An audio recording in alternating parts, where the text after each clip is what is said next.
You've been told sleep is just closing your eyes, switching off, and hoping for rest. But if that were true, why do so many people wake up more tired than when they went to bed? Why do you still toss and turn at night, caught in the storm of your own thoughts, unable to silence the noise in your head? The truth is, real sleep isn't just about your body, it's about your mind. For thousands of years, Buddhist monks have practiced the art of letting go of stress, of worry, of yesterday and tomorrow. They discovered that sleep can be more than rest. It can be a sacred practice, a nightly glimpse of peace, a mini nirvana where the weight of the world dissolves and you return to pure stillness. Imagine that, every night becoming a doorway into freedom, every dream a teacher, every moment of silence a path to happiness. Tonight, as you listen, you will begin to feel it. Your breath will slow, your racing thoughts will soften, and a calm you may have forgotten will rise gently from within. And when you wake, you'll see that happiness doesn't come from chasing or controlling life. It comes from surrender, from awareness, from the quiet strength already inside you. This isn't just another guide to help you fall asleep.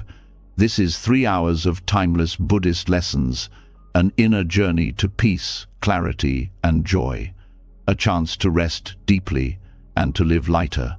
Are you ready to close your eyes and step into that freedom? Let's begin. When the lights go out and silence fills the room, most people think sleep is nothing more than the body shutting down for a few hours. But what if that silence held something much deeper? What if sleep was not just rest, but a doorway, a hidden passage into peace that most of us pass through without ever noticing? For centuries, Buddhist masters described deep sleep as a taste of freedom itself, a nightly reminder that the self you cling to is not as solid as you believe. Tonight, we step into that mystery. In the Buddhist tradition, self-awareness is not a luxury, it is the ground beneath every step. Without awareness, life becomes a blur of habits, worries, and restless chasing. With it, even ordinary moments glow with meaning. When monks looked at sleep, they did not see wasted hours or emptiness. They saw a natural glimpse of what happens when the ego dissolves. In waking life, the I feels constant. I think, I plan, I want, I fear. Yet in deep sleep, that whole identity disappears, and still life continues. Breathing continues. The heart continues. Consciousness, in a quiet form, remains. To the monks, this was proof that the ego is not the core of who you are. Think of how radical that realization island. You spend your days defending your image, building your identity, fearing loss, craving approval, chasing goals. But in the deepest layers of sleep, none of that exists. The clinging stops, the battles stop. There is no me and no mine. Only stillness, only being. This is why ancient teachers called deep sleep a mini nirvana, a state where the fire of desire, aversion, and delusion goes out for a while. You may not remember it when you wake, but your body and mind know. That refreshment you feel after a good night's sleep is not just physical recovery, it is the echo of having touched, for a brief time, a place beyond self. This is not a theory, it is something you experience every single night, whether you notice it or not. What makes the Buddhist view so transformative is the invitation to bring awareness to what is usually unconscious. Instead of treating sleep as dead time, you begin to see it as a practice, a teacher, a reminder. Self-awareness here means pausing before bed to reflect, who is it that will dissolve tonight? The face in the mirror, the story in your mind, the endless worries, they all drop away. And yet, you remain. That insight softens fear. It makes you less desperate to hold on so tightly. One reason many people struggle with sleep is that they cannot let go. They lie in bed, still clutching the day, still carrying unsaid words, unfinished tasks, unresolved emotions. But the body cannot rest while the mind is gripping so hard. The Buddhist approach says, rest begins with release. To release, you must be aware of what you are holding. Self-awareness is the torch that shows you where the tension hides. You notice the jaw clenched, the shoulders heavy, the thoughts circling like vultures, and by seeing them, you begin to soften. Awareness is gentle. It does not demand, it does not scold. It simply sees. That simple act of seeing without judgment is itself the doorway to rest. When you notice a thought instead of becoming trapped in it, it loses its weight. When you notice your breath instead of fighting with it, it steadies naturally. This is how monks could sit quietly for hours, resting deeper than sleep itself, simply by watching the mind without clinging. For you, the practice begins in bed, in the quiet moments before you drift off. Instead of trying to control the mind, you observe. Instead of forcing rest, you allow. Science now confirms what Buddhists discovered long ago. Awareness changes the brain. Neuroscientists speak of the default mode network, the region tied to self-referential thinking. It is most active when you are worrying, replaying the past, or fantasizing about the future. In meditation and in deep, dreamless sleep, that network quiets down. The sense of I, me, mine fades. This is why rest feels so freeing. Your brain is literally stepping out of its own prison. But monks did not stop at describing this as biology. To them, the nightly vanishing of the self was a teacher of wisdom. If you disappear every night and return every morning, how real is this I you cling to? If it can vanish so easily, maybe it was never as solid as you thought. That realization does not make life meaningless. It makes it lighter. You stop carrying the ego like a heavy stone. You start moving through life with a softer grip, more willing to forgive, more willing to let things flow. This reframing of sleep changes how you approach the night. No longer is it a battle against insomnia, no longer a chore you endure. It becomes a sacred ritual, a return to truth. Each night is a little death, a gentle rehearsal for the final letting go that awaits all beings. Instead of fearing it, you welcome it, you trust it, and in that trust, peace arises. There is also a practical power here. Many people lie awake at night because their identity is still active. They replay arguments, anticipate tomorrow, measure themselves against others. All of this is the ego refusing to dissolve. But if you see sleep as mini nirvana, you remind yourself the ego does not have to stay awake. It can rest. It can fall away. You do not have to solve your life before bed. You do not have to control tomorrow. You simply step aside and let the great tide of sleep carry you. That is not weakness, it is wisdom. The Buddha once compared the self to a flame. It flickers, it changes, it depends on fuel. When the fuel runs out, the flame goes out. Sleep shows you this every night. The fuel of thought, identity, striving burns low, and the flame dims into silence. You awake again, but you are never exactly the same flame as before. Something has shifted, however subtly. To see this clearly is to understand impermanence, one of the deepest truths in Buddhism. Impermanence is not just about death or decay. It is also about renewal, about how each night allows a new beginning. This is why awareness of sleep is not separate from awareness of life. The same qualities that help you rest, letting go, trusting, softening, are the ones that help you live happier. Each time you surrender to sleep with awareness, you are practicing a kind of courage. The courage to release control, to accept change, to welcome silence. Over time, this transforms how you face your days. Stress loses some of its grip because you have trained yourself to release. Anxiety loosens because you know how to soften. Self-importance fades because you see, again and again, that the self is not as fixed as you once believed. For those who suffered with insomnia, this teaching is particularly liberating. The usual approach is to fight, to count, to control, to wrestle the mind into stillness. But awareness says, stop fighting, look gently at what is present. Maybe it is restlessness, maybe sadness, maybe fear. Whatever it is, meet it with presence, not resistance. That simple shift often eases the very tension that blocks rest. Sleep comes not by force but by surrender, and awareness is the path to surrender. Buddhist teachers sometimes describe the three states, waking, dreaming, and deep sleep, as a cycle of illusion and truth. Waking is the illusion of a solid self. Dreaming is the play of the mind. Deep sleep is the taste of emptiness. The wise use all three as teachings. In waking life, awareness shows you the ego is a performance. In dreams, awareness shows you how the mind creates whole worlds out of nothing. In sleep, awareness shows you freedom from both. Together, they reveal the path to nirvana, not as some distant heaven but as the very texture of your own mind. As you reflect on this, notice how your relationship with sleep begins to change. No longer a nightly struggle, it becomes an ally. No longer a blank void, it becomes a teacher. And this shift brings both rest and happiness. Rest because you are no longer fighting. Happiness because you begin to live from a place of freedom rather than clinging. The more you practice awareness, the more subtle your perception becomes.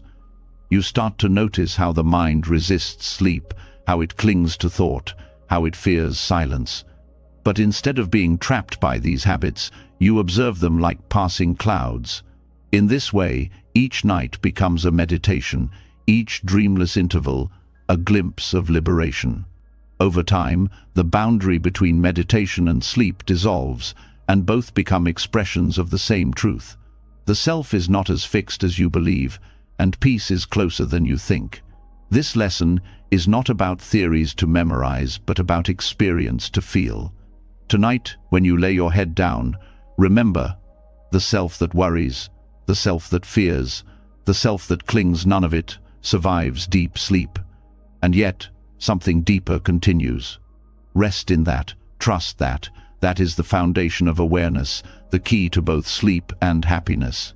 The awareness that the self dissolves each night is not only a lesson in freedom, but also an invitation to approach life with greater tenderness.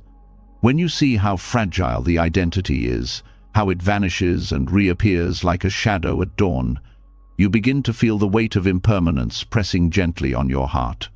It is here that compassion must arise, not only for the world but also for yourself. Before you can sleep in peace, you must learn the art of letting go. This is what many Buddhist teachers call the practice of daily death. Daily death is not about fear, it is about release. Every night, you are given a chance to practice the great letting go, the same letting go that death will one day demand from you. To carry this practice into sleep means to unburden yourself, to place down what you cannot carry into the night. The quarrels, the regrets, the heavy expectations, the tight grip on tomorrow, all of it belongs to the waking self. And the waking self does not survive the night. To cling to it in bed is to fight against the very nature of sleep itself. The practice begins with honesty. At the end of each day, ask yourself, what am I holding on to that I cannot take into the night? Perhaps it is a resentment towards someone who spoke harshly to you. Perhaps it is guilt for not finishing your tasks. Perhaps it is fear of what tomorrow may bring.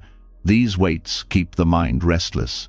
The Buddhist approach is to see them clearly, name them, and then release them, not by forcing them away, but by recognizing their impermanent nature. Impermanence is not an abstract concept. You see it every day, in the face of a withering flower, in the changing seasons, in the lines deepening on your own skin. Everything shifts, everything flows. To resist that truth is to suffer. To accept it is to find peace.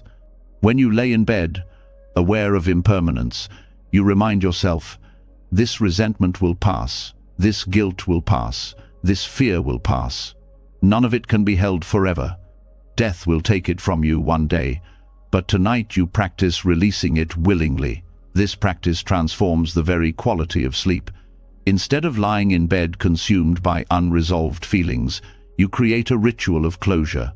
Some people use prayer, some use journaling, some sit quietly in reflection. The method is less important than the intention.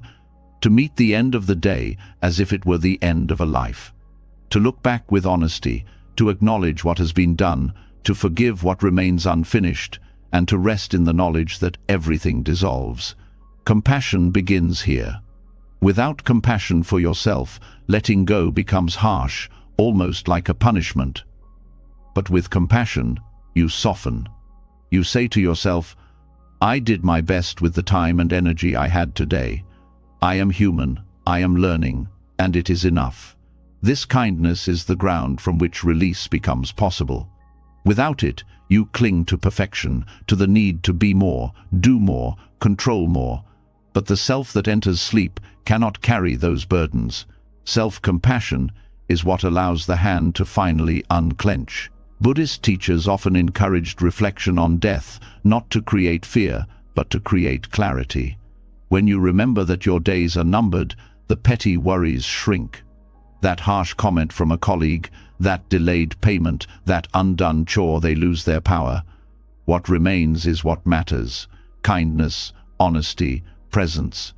This same clarity can be brought to your nightly practice.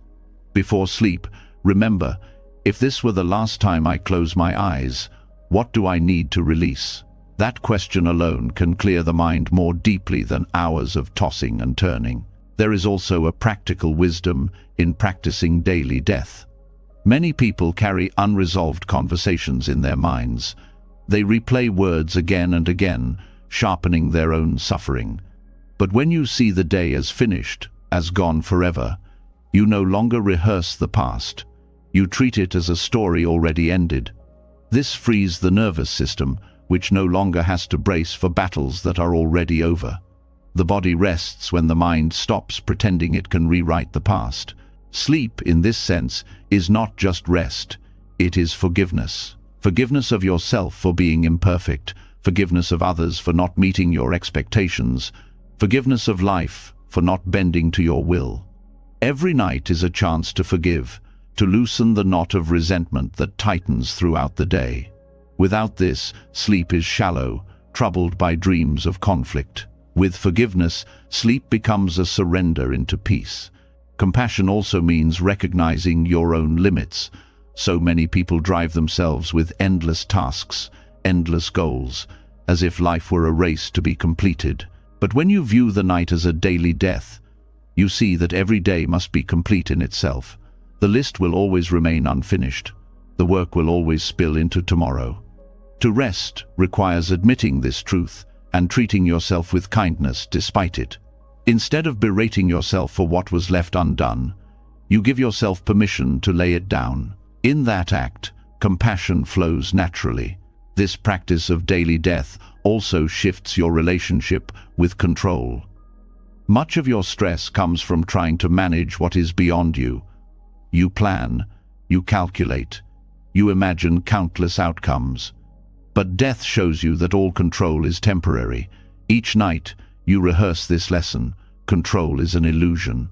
The future unfolds whether or not you grip it tightly. By releasing control at night, you prepare yourself to meet the morning with greater calm. Instead of clinging to plans, you learn to meet what comes. This flexibility is one of the deepest forms of compassion you can offer yourself. Some people fear the thought of death, but this nightly practice transforms that fear into trust. Death is no longer a terror but a teacher. You see that letting go does not end you, it frees you.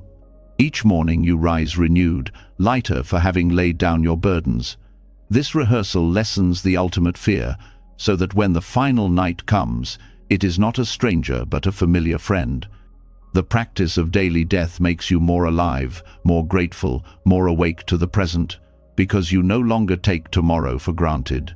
To live this way is to weave compassion into every layer of your being. Compassion for the part of you that strives, compassion for the part that fails, compassion for the part that fears. Each night you embrace them all, and then you release them. This is not denial but wisdom. The recognition that clinging to what fades only multiplies suffering. Letting go is the highest kindness.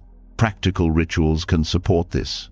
Some choose to light a candle at night, watching the flame as a reminder of the day burning down. Others write down their worries on paper and place them aside, symbolically handing them to the night. Some recite verses of gratitude, acknowledging the gifts of the day before letting them pass. These acts are not superstitions but skillful means, anchors for the mind to recognize the day's ending. Each one reinforces the truth. This chapter is finished. Now it is time to release. Daily death also reshapes how you view relationships. Every night, you recognize that you cannot control how others see you, what they think, or how they act. The anger, the misunderstandings, the longing, all must be let go with the setting Sunday. This does not mean you stop caring. It means you stop demanding that life conform to your desires. In this release, relationships become lighter, less entangled, more rooted in genuine care rather than control. Compassion extends outward because you are no longer clinging to your own script. When sleep comes after this letting go, it carries a different quality. The dreams are less troubled, the body rests more deeply, and the mind awakens with clarity. You do not wake with the heaviness of unfinished arguments or unprocessed fears. Instead, you rise like someone who has been reborn, because in a way, you have. Daily death is not a loss, it is a rebirth into presence. The wisdom of impermanence becomes not only a teaching, but a lived experience. Each night you practice, each morning you awaken, you are reshaping your relationship with life itself. You begin to see that happiness does not come from clinging, from control, from finishing every task. Happiness comes from the freedom to let go, from compassion for yourself in your imperfection, from trust in the flow of life.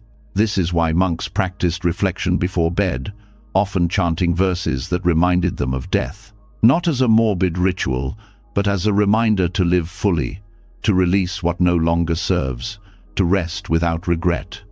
In this way, their sleep became meditation, their nights became as meaningful as their days. You too can adopt this practice, not by retreating to a monastery, but by turning your bedroom into a space of release, a place where the day is allowed to end with dignity. The practice of daily death is the highest expression of self-compassion. To release is not to abandon yourself, but to honor yourself. To let go of anger, guilt, or fear is not weakness, but wisdom. It is a recognition that your heart deserves rest, that your mind deserves peace, that your body deserves stillness. By treating each night as a sacred rehearsal, you give yourself the gift of freedom again and again. And in this freedom, both sleep and happiness blossom naturally. Letting go before sleep is not the end of the journey. It is the beginning of another path that unfolds in the hidden hours of the night. When the body rests and the conscious mind loosens its grip, a different kind of world opens. This world is not bound by the rules of waking life. It bends, it shifts, it surprises. For many, dreams feel like nonsense or random noise, but to Buddhist practitioners, dreams are not accidents. They are mirrors, reflecting the patterns of the mind, the imprints of karma, and the subtle energies that shape daily experience. To treat them as meaningless is to overlook one of the most profound teachers available to us. Dreams reveal the truth of how the mind works when it is free from the mask of daytime control. In waking life, you edit yourself, you hide certain emotions, you suppress impulses, and you pretend to be more stable than you really are. But at night, when the conscious gatekeeper relaxes, the mind speaks in images, stories, and emotions that rise from deeper layers. This is why Buddhist traditions, such as dream yoga, taught practitioners to pay close attention to what arises. Each dream holds a message, not in a superstitious sense, but as a direct reflection of the mental and karmic habits that shape life. When you look at dreams through this lens, you begin to see them as living lessons.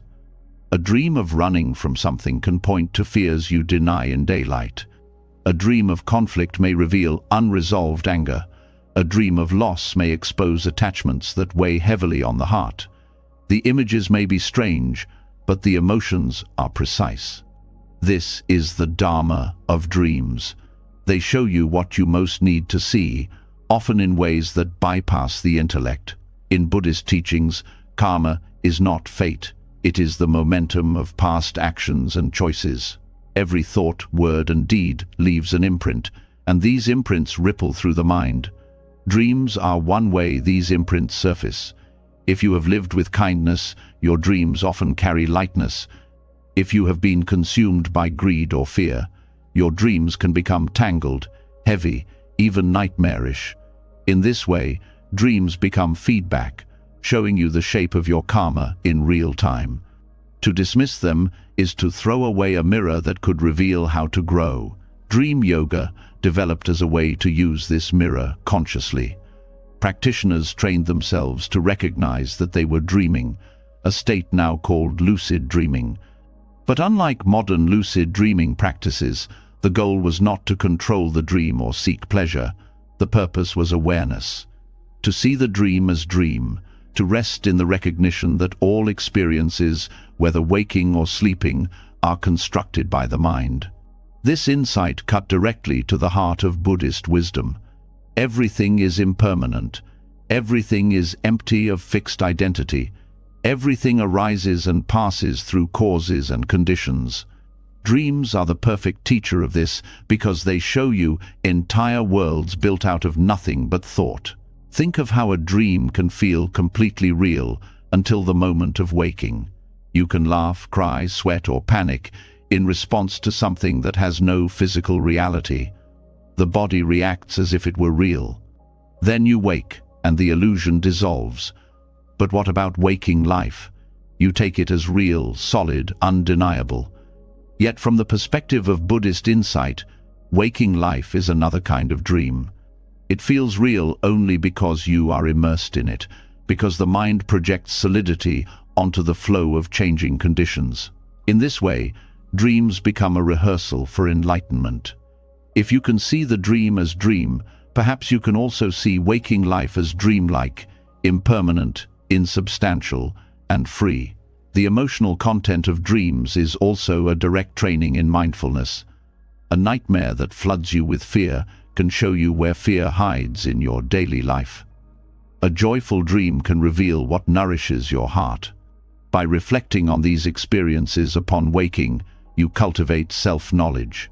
The practice is not to obsess over symbols or to force fixed meanings onto every image, but to feel the emotional tone and connect it to the patterns of thought and action in daily life.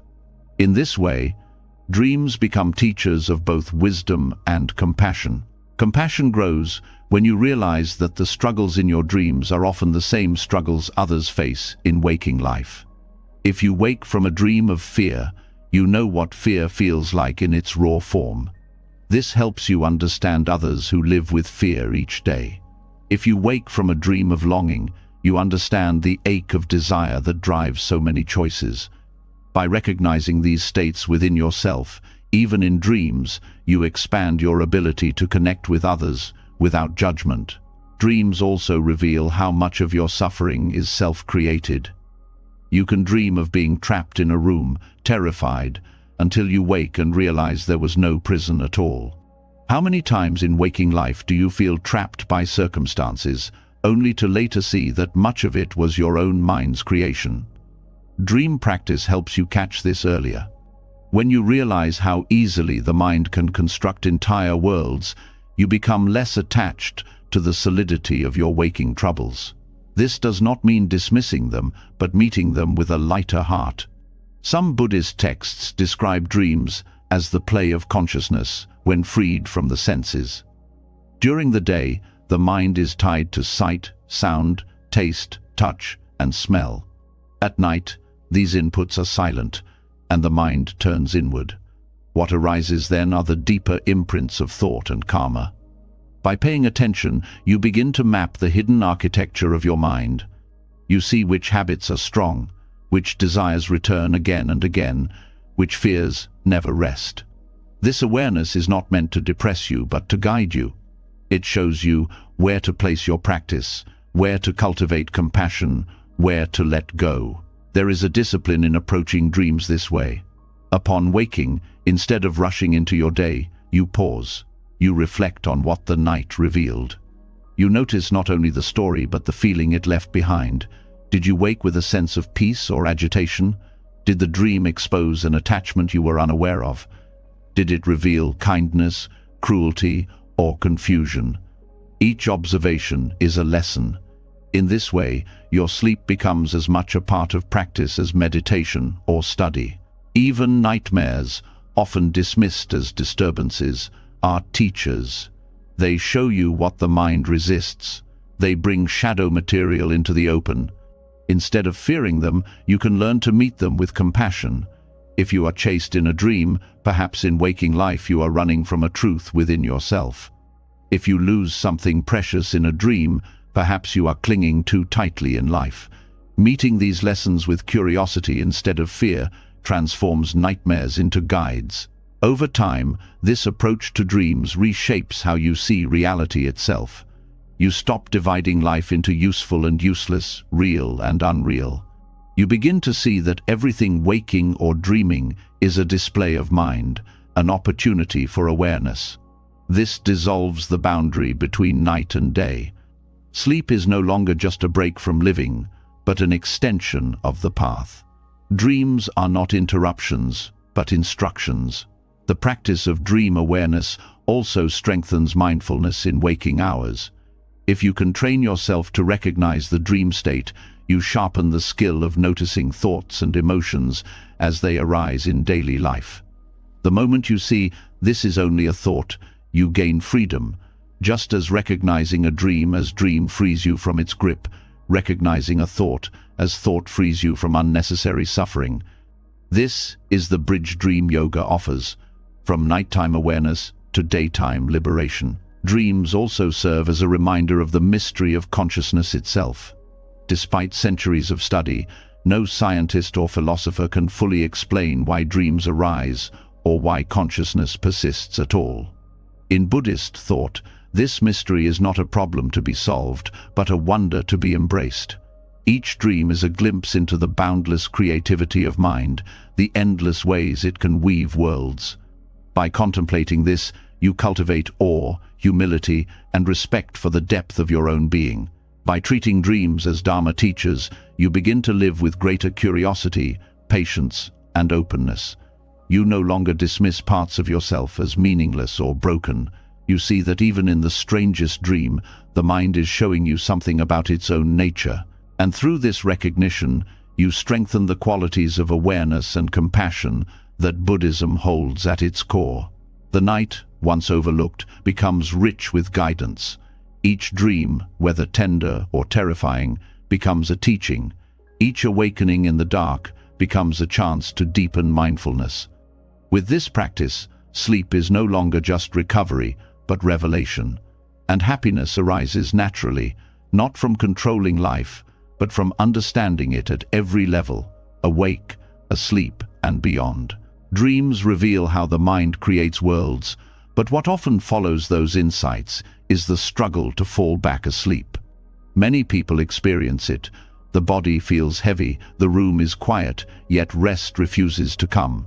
The harder you try, the further it slips away. This struggle is not just physical, it is a reflection of how you approach life itself.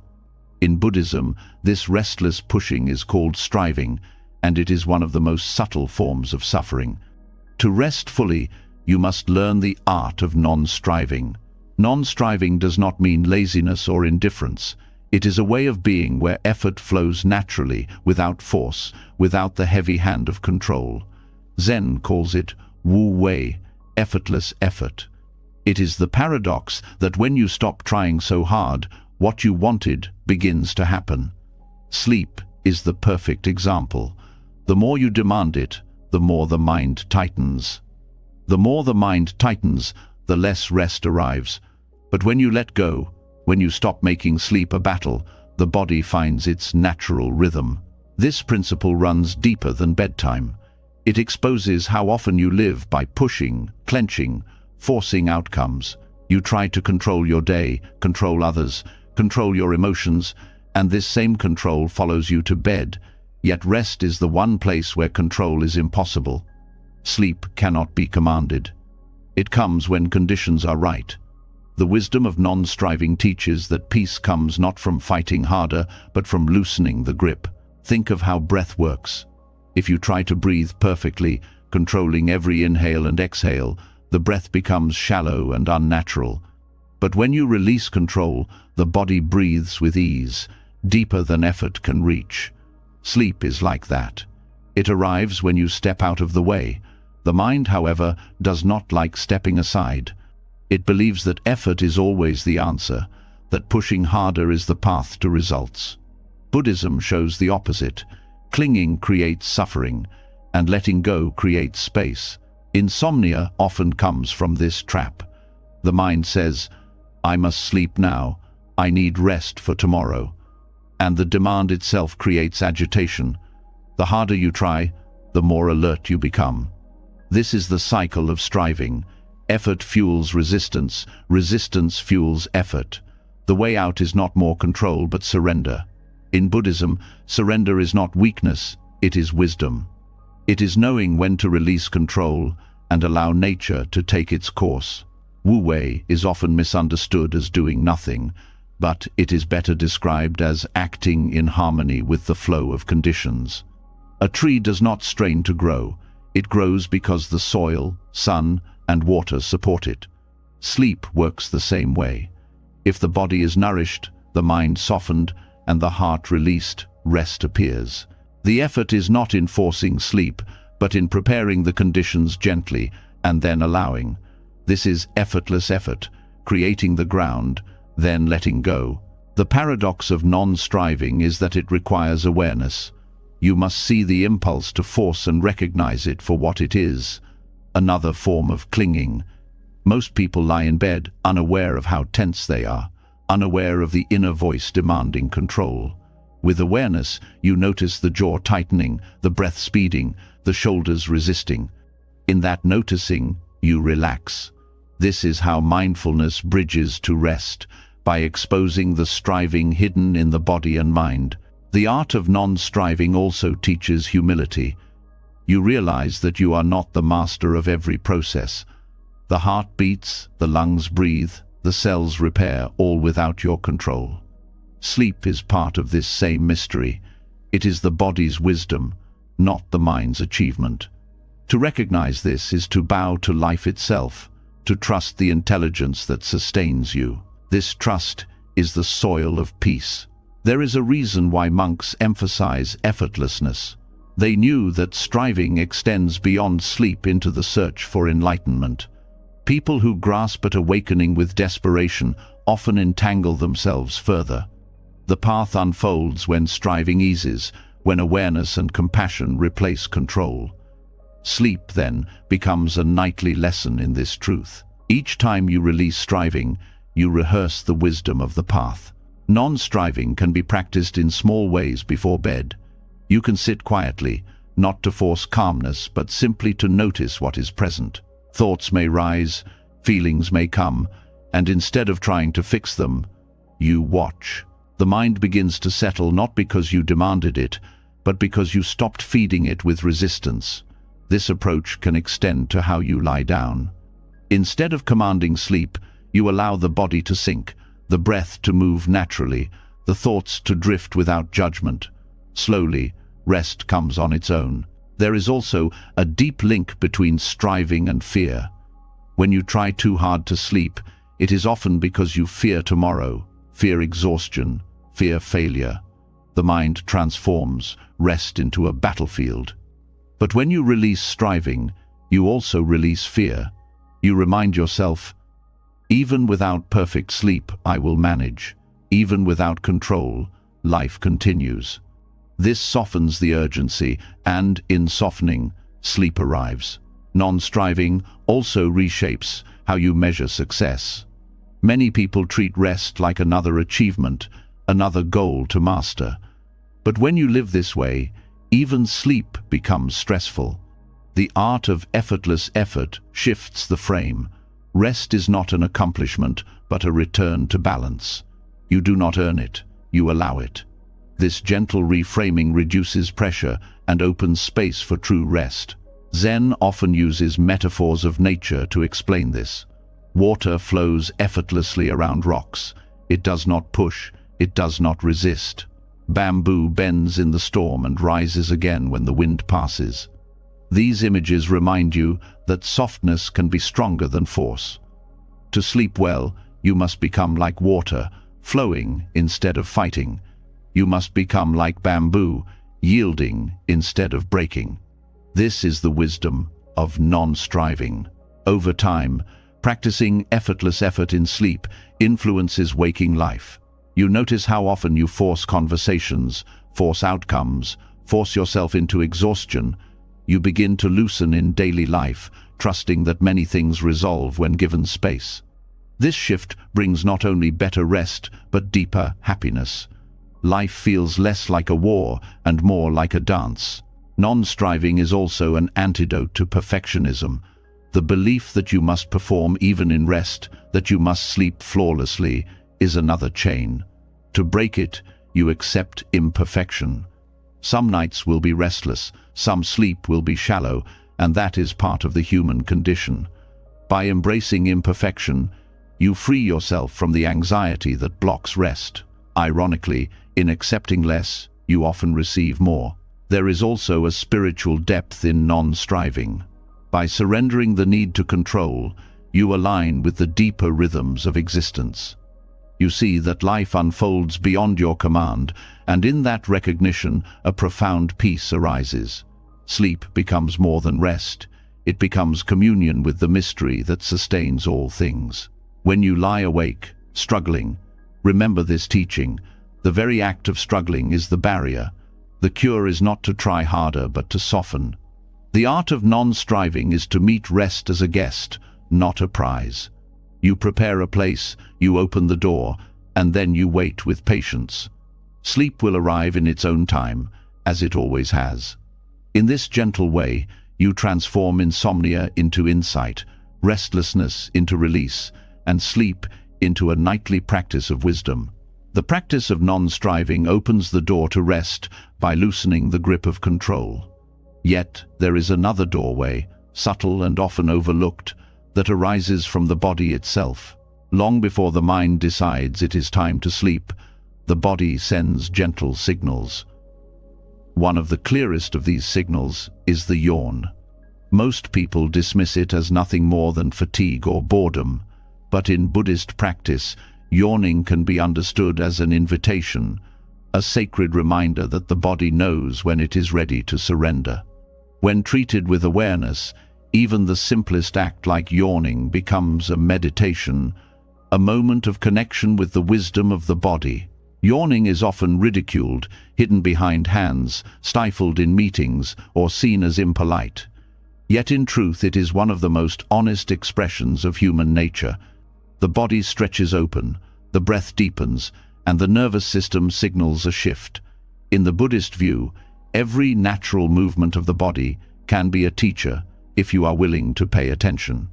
Yawning is no different. It is not just a sign of sleepiness, but a gateway to a deeper state of rest. By bringing mindfulness to this act, you begin to cultivate a more intimate relationship with your body and its needs. Science offers some insight into the mystery of yawning. It is linked to shifts in brain temperature, oxygen intake, and even social bonding. But beyond the biological explanations lies a deeper truth. Yawning is a threshold. It signals that the body is preparing to step out of active striving and into surrender. When you yawn, the body is telling you it is time to soften. If you dismiss it, if you push through with caffeine or distraction, you override a natural rhythm. Over time, ignoring these signals creates imbalance, leading to chronic fatigue and disturbed sleep. Mindfulness asks you to stop and notice. What happens when you yawn? The face stretches wide, the lungs expand, the body involuntarily relaxes. If you bring awareness to this moment, you feel how the tension begins to dissolve. The yawn itself is an act of letting go, not forced but spontaneous. To meet it with mindfulness is to deepen its effect. Instead of hiding it or resisting it, you allow it fully, breathing into the spaciousness it creates. This is why some Buddhist teachers referred to yawning as a hidden meditation, an effortless practice of release woven into the fabric of daily life. The act of honoring a yawn can shift your entire relationship with rest. Rather than seeing it as a weakness or inconvenience, you begin to treat it as a sacred invitation. Each yawn becomes a bell of mindfulness, calling you back to your body. It reminds you that the body carries its own wisdom, often more reliable than the restless demands of the mind. In a culture that prizes constant activity, listening to the yawn is a radical act of compassion. It is saying yes to the body's truth, instead of bowing to the pressure of endless productivity. This awareness also cultivates humility. Yawning is not something you can control. It arises when it will, regardless of your plans. By embracing it, you accept that the body follows rhythms beyond your command. This acceptance is itself a form of surrender. It teaches you to trust, to allow, to honor the wisdom that flows through you without your effort. When you bring this trust into your nightly routine, sleep becomes less about forcing and more about allowing what is already unfolding. Practicing mindful yawning can be simple yet profound. When a yawn arises, pause. Do not rush past it. Feel the stretch in the jaw, the coolness of the breath as it enters, the softening that follows. Notice how, after a full yawn, the body feels more grounded, more ready to let go. This practice can be extended into bedtime. As you lie down, you may even invite yawns by gently opening the mouth and breathing deeply, not to fake the act but to create space for it to emerge naturally. With each yawn, you step closer to surrender. There is also a communal dimension to yawning. It is famously contagious. Seeing or hearing someone yawn often triggers your own. Rather than treating this as a quirk, Buddhist practice might see it as evidence of shared humanity. Yawning spreads because rest is a collective rhythm. The body responds to the bodies around it, reminding you that you are not separate.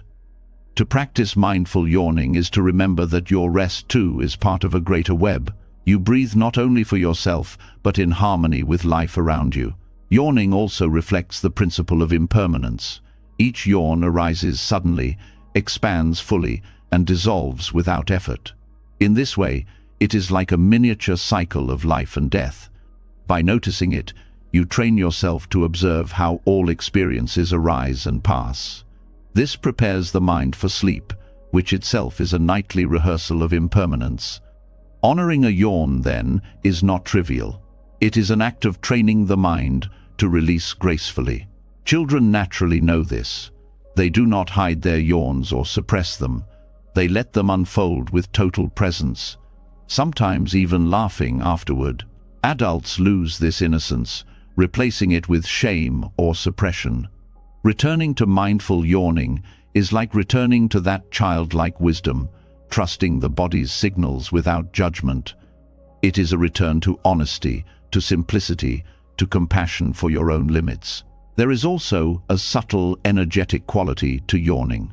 In many contemplative traditions, yawning is associated with shifts in energy flow, with the release of blocked tension. Some practitioners even see it as a sign that the body and mind are aligning, preparing for deeper states of meditation or rest. Whether or not you accept this interpretation, what is clear is that yawning marks a transition. It signals movement from activity to stillness, from control to surrender. By treating it with mindfulness, you allow that transition to deepen, carrying you more easily into rest. In daily life, yawning can become a reminder to pause. Even outside of bedtime, a sudden yawn may be the body's way of saying it needs a breath, a moment of release. Instead of reaching for another cup of coffee or forcing more productivity, you can use the yawn as a bell of awareness. Close your eyes for a moment, breathe, and let the body reset. This not only improves rest at night, but also brings more balance to your waking hours. The practice of mindful yawning also teaches gratitude. Each time the body guides you toward rest, you have an opportunity to thank it.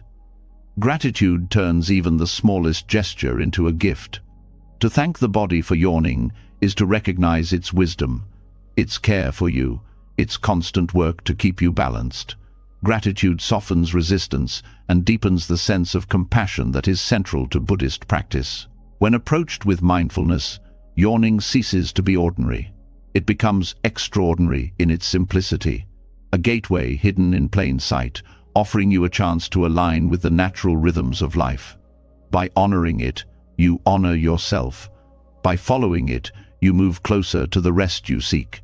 It is not through effort but through attention, not through control but through surrender, that this subtle gateway opens fully. The art of resting well is not built only on grand practices or long meditations. Sometimes it rests on the smallest gestures, the breath, the posture, the yawn. To recognize these cues and treat them with reverence is to live in harmony with the body and the mind. And when this harmony deepens, rest comes not as a struggle but as a natural unfolding. Each yawn, honored and received, carries you further along the path of release, until sleep itself arrives as the most natural surrender of all. Yawning shows the body's natural wisdom, guiding you gently toward surrender. When you honor that cue, the nervous system relaxes and the gateway to rest opens wider. But the body's signals are only part of the journey. The heart and mind also need care before sleep can deepen into true peace. If the heart is heavy with resentment, fear, or loneliness, the body may yawn, but rest will still resist. This is why ancient Buddhist teachings offer the 4 Brahma-viharas qualities of the awakened heart as nightly companions. When practiced before bed, they soften the mind, ease anxiety, and protect sleep from nightmares. The first is loving kindness, the steady wish for yourself and others to be well. To cultivate this before sleep is to wrap your mind in warmth rather than worry. Instead of rehearsing tomorrow's problems, you silently repeat phrases of goodwill. May I be safe, may I be at ease, may I rest in peace tonight. Then you extend it outward to loved ones, to strangers, even to those you struggle with. This gentle radiance changes the atmosphere of the mind. Neuroscience shows that such practices calm the amygdala, the brain's fear center, lowering anxiety. But beyond biology, the practice prepares your dreams. When the last thoughts of the day are kind ones, the night is less likely to bring terror. Instead, rest is guarded by benevolence. Compassion is the second quality. Where loving kindness offers goodwill, compassion responds to suffering. At night, the mind often replays mistakes or pain. Instead of pushing these away, compassion allows you to hold them gently. You acknowledge your own struggles without judgment, offering yourself care rather than criticism. This is vital because harshness toward yourself keeps the mind restless. Compassion softens the grip of self-blame, creating the conditions for release. Extending compassion outward is equally powerful. Many monks would fall asleep by reflecting, "Just as I suffer, countless beings suffer. May they all find relief." This broadening of perspective shrinks the prison of self-concern, replacing it with a tender awareness of the shared human condition. Dreams that rise from such a heart carry less loneliness, less violence, more connection. The third Brahma-vihara is joy, but not the fleeting joy of achievement or possession. It is sympathetic joy, the ability to delight in the happiness of others. At night, instead of envying or comparing, you celebrate. You recall someone else's success, a child's laughter, a friend's good news, and you let that gladness fill you. This practice counteracts the envy and bitterness that often poison rest. The heart that rejoices easily is a light heart, one that sleeps without the burden of comparison. Even the body responds. Joy releases endorphins and balances hormones, supporting deeper cycles of rest. On the path of dream yoga, joy is also seen as protective. A joyful mind produces dreams that uplift rather than disturb. The final quality is equanimity. This is the balance that keeps the other 3 from turning into attachment or exhaustion. Loving kindness without equanimity can become clinging. Compassion without equanimity can become overwhelm. Joy without equanimity can become craving. Equanimity steadies them all. To cultivate it before bed is to remind yourself, things change, people come and go, the day has ended. You let go of the need to control outcomes. This balanced acceptance prevents the mind from grasping at tomorrow's uncertainties. Equanimity at night is like a blanket over the fire of the mind. It allows the flames of agitation to cool into glowing embers of calm. When these four qualities are woven into a nightly ritual, they transform the experience of sleep. Instead of entering the night burdened with unresolved emotions, you enter with a heart that has been cleansed. You drift off not in conflict but in peace. Buddhist texts often describe the Brahma Viharas as divine abodes, states of dwelling that elevate the heart.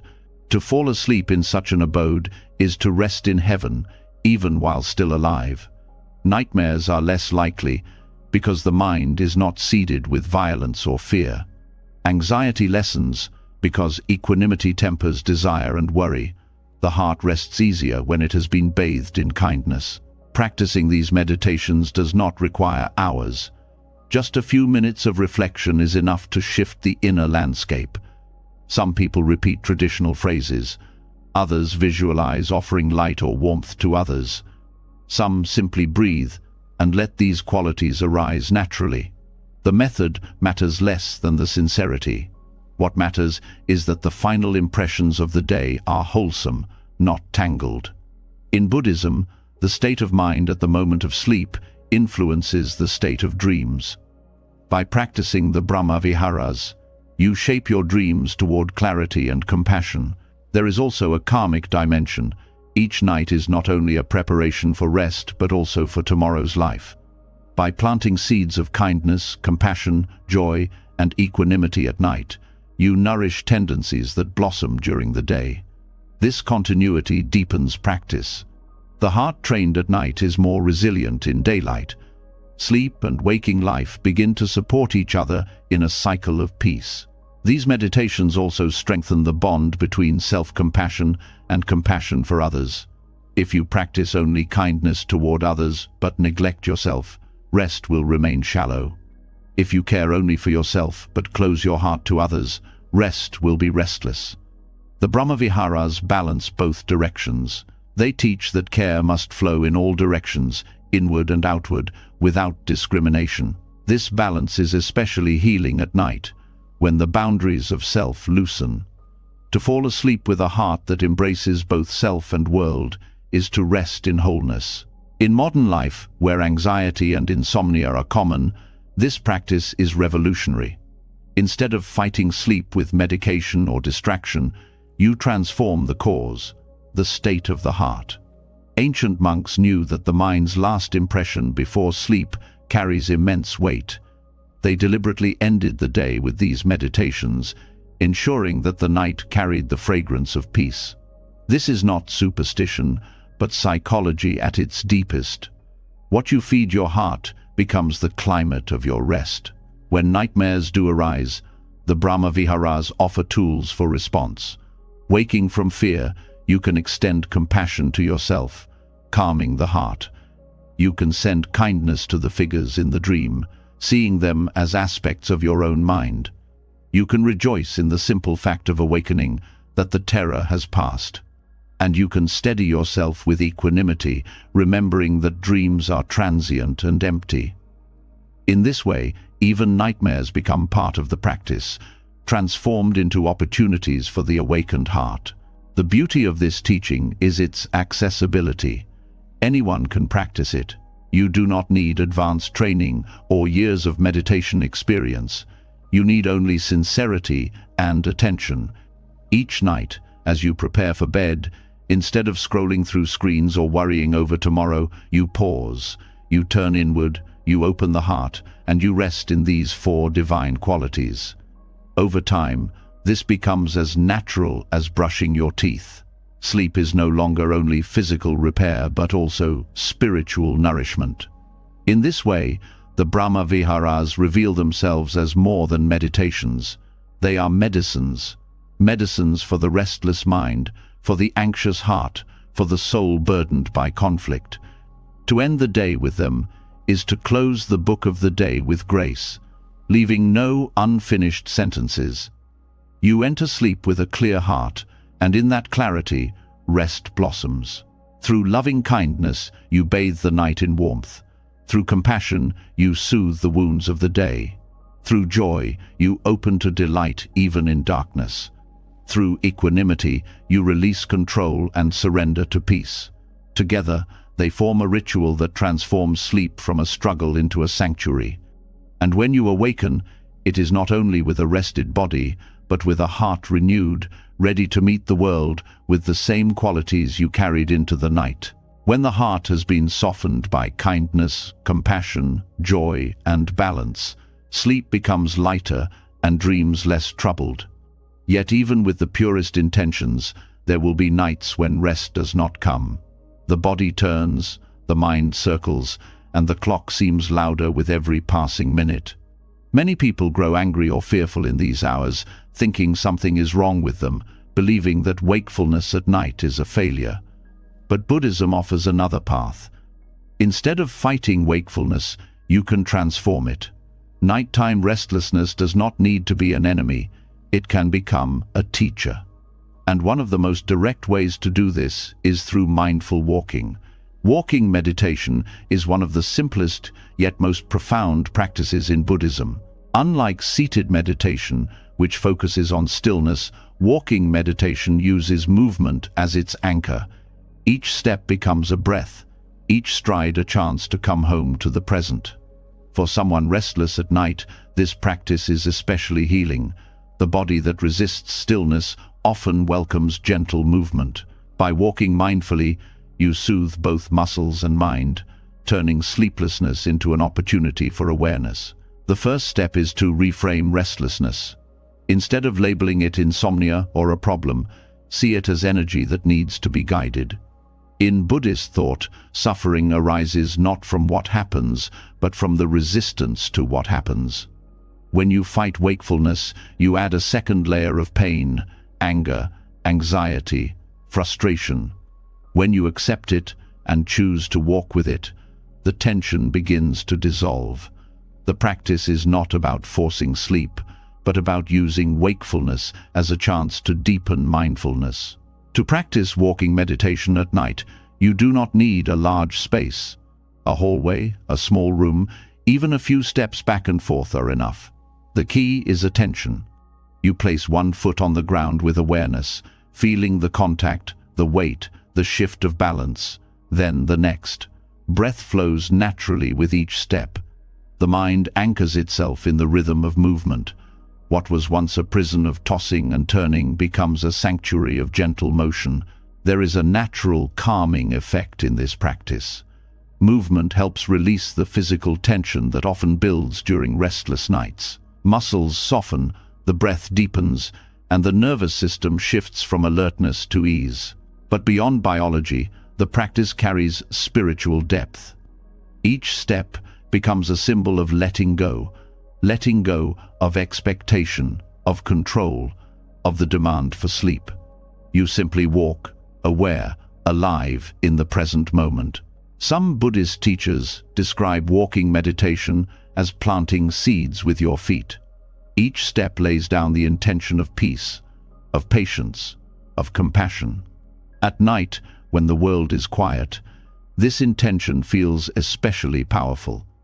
You are not merely pacing in frustration, you are cultivating the ground of your mind. In this way, sleeplessness becomes sacred. The practice also shifts your relationship with time. Restless nights often feel unbearable because you are counting hours, worrying about the morning. Time becomes an enemy, but in walking meditation, time dissolves. There is no rush, no deadline, only step after step. By entering this timeless rhythm, you remove the pressure that fuels insomnia. The night is no longer wasted, it becomes practice. Mindful walking also reveals the truth of impermanence. No step is the same as the one before. Each rise and fall of the foot is unique, never to be repeated. By noticing this, you train yourself to see how every moment arises and passes. The anxiety of wakefulness begins to feel less permanent. You see clearly, this too will pass. Even restlessness is transient, like a wave that rises and falls. This insight alone often brings peace, which in turn prepares the mind for rest. There is also compassion in walking meditation.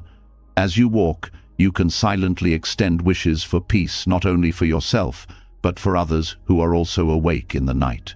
The nurse working in a hospital, the parent caring for a sick child, the person lying restless in another bed across the city. By linking your practice to the wider web of humanity, loneliness dissolves. You see that your wakefulness connects you to others, and in wishing them well, your own burden lightens. For some, mindful walking at night becomes more than a remedy for restlessness. It becomes a treasured ritual. The silence of night, the absence of distractions, makes awareness sharper. Every sound, every sensation feels vivid. The creak of the floor, the coolness of the air, the rhythm of the breath, these details draw you into intimacy with life. What once felt like a curse becomes a gift, a time of deeper connection. Over time, this practice changes how you view sleeplessness altogether. Instead of fearing it, you begin to see it as another doorway to mindfulness. You no longer dread waking in the night. You know that if rest does not come, practice awaits. This trust removes the anxiety that feeds insomnia. Ironically, by no longer demanding sleep, you make it more likely to arrive. When the body feels safe, when the mind feels steady, rest often follows naturally after walking. Walking meditation also aligns with the body's rhythms. At night, the nervous system often carries the residue of the day, arguments, stress, screens. Movement helps discharge this energy. By walking slowly and mindfully, you give the body a way to process and release. When you return to bed, you do not carry the same weight. The ground beneath your feet has absorbed some of it, leaving you lighter. The practice can also be adapted. Some prefer silent walking, focusing only on the contact of foot and floor. Others pair it with breath awareness, synchronizing steps with inhalation and exhalation. Some integrate phrases such as peace with this step or release with this breath. Each adaptation carries the same essence, turning wakefulness into mindfulness. For those who fear the long nights, this practice restores agency. Instead of lying helpless, trapped in thought, you have a path to walk. Each step becomes a choice, a turning of suffering into practice. This empowerment itself eases anxiety. You are no longer at war with the night. You are walking with it, learning from it, resting in its silence even while awake. When sleep eventually returns, it does so not out of exhaustion but out of harmony. The mind has shifted from resistance to acceptance, the body from tension to ease. The quality of rest that follows walking meditation is often deeper, more nourishing. Dreams may feel calmer, the heart steadier. In this way, even insomnia becomes part of the path, another teacher on the journey of awareness and compassion. Nighttime restlessness is not a failure to sleep, it is an invitation to practice. By walking mindfully, you transform those hours into steps of peace. You discover that rest is not limited to lying down. Rest is the quality of presence, the quiet acceptance of what island. Each step at night becomes a testament to this truth. Even in wakefulness, you can rest. Even in sleeplessness, you can awaken. Walking meditation turns restlessness into presence, teaching you that even sleepless nights can carry meaning when you stop resisting and start walking with awareness. But there is a deeper layer beneath the surface of rest. Often, sleeplessness is not just about the body's rhythms or the mind's racing, it is the echo of how you live during the day. Buddhism teaches that sleep is not separate from conduct. The choices you make in speech, in food, in the media you consume, and in the way you treat others create subtle imprints that shape your nights. This is what can be called karmic detox, the cleansing of daily residue through mindful living so that sleep comes naturally, unhindered by the weight of unexamined actions. Karma is not a mysterious punishment from the universe, but the simple law of cause and effect. Every word spoken, every action taken, and every thought entertained leaves an imprint on the mind. These imprints resurface when you are quiet, and the night is when they often appear most strongly. If your day has been filled with harsh speech, hurried consumption, and restless distraction, the mind will carry those impressions into bed. You may find yourself restless, haunted by echoes of arguments, overstimulated by media, or heavy from indulgence. The body may crave rest, but the mind resists because it has not been purified. Sleep hygiene, in this Buddhist sense, goes far beyond brushing teeth or dimming lights. It is about how you live from morning until evening. Ethical living is sleep hygiene. Speaking truthfully, avoiding gossip, practicing restraint, these are not only moral guidelines but practical foundations for peaceful rest. When your words do not harm others, they do not rebound as inner conflict at night. The heart rests easier when it is not carrying guilt or hidden shame. A mind, free from unnecessary harm, slips more naturally into stillness. The food you eat also shapes sleep. Heavy, greasy, or excessive meals late in the day burden the body. Overindulgence disturbs the subtle rhythms needed for rest. In monasteries, meals are often taken earlier, not only for discipline but because the body rests more easily when digestion is not overworked at night. Mindful consumption is not deprivation, it is compassion for the body's limits. By choosing lighter, nourishing foods in the evening, you honor the body's need for balance. When the body feels light, the mind follows. Media consumption is another form of intake often overlooked.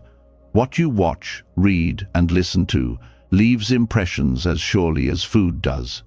Violent images, endless scrolling, anxious news. These feed the mind in ways that linger long after the screens go dark.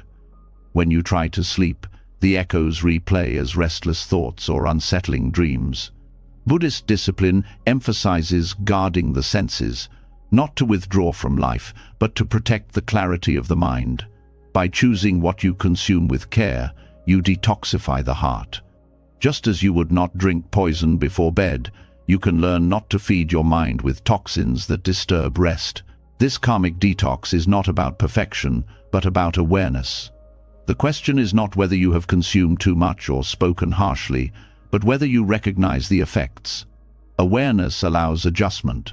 If you notice your heart is heavy from unkind words, you can practice forgiveness before bed. If you feel overfull from food, you can breathe deeply, acknowledge the body's work, and resolve to care more gently tomorrow. If you are overstimulated by media, you can pause, allow silence, and give the mind time to settle. Each step is an act of compassion, cleansing the residues of the day so they do not follow you into the night. Ethical living also extends to relationships. Resentments carried into the night become knots in sleep, surfacing as conflict in dreams or restlessness in the body. The practice of reconciliation, speaking honestly, forgiving quickly, softening grudges, acts as karmic hygiene. When you close the day without heavy grudges, the night becomes lighter. This is why many Buddhist teachers encouraged resolving conflicts before sleep, not letting anger harden overnight. To detox the heart is to protect the sanctuary of rest. Mindful consumption of time also plays a role.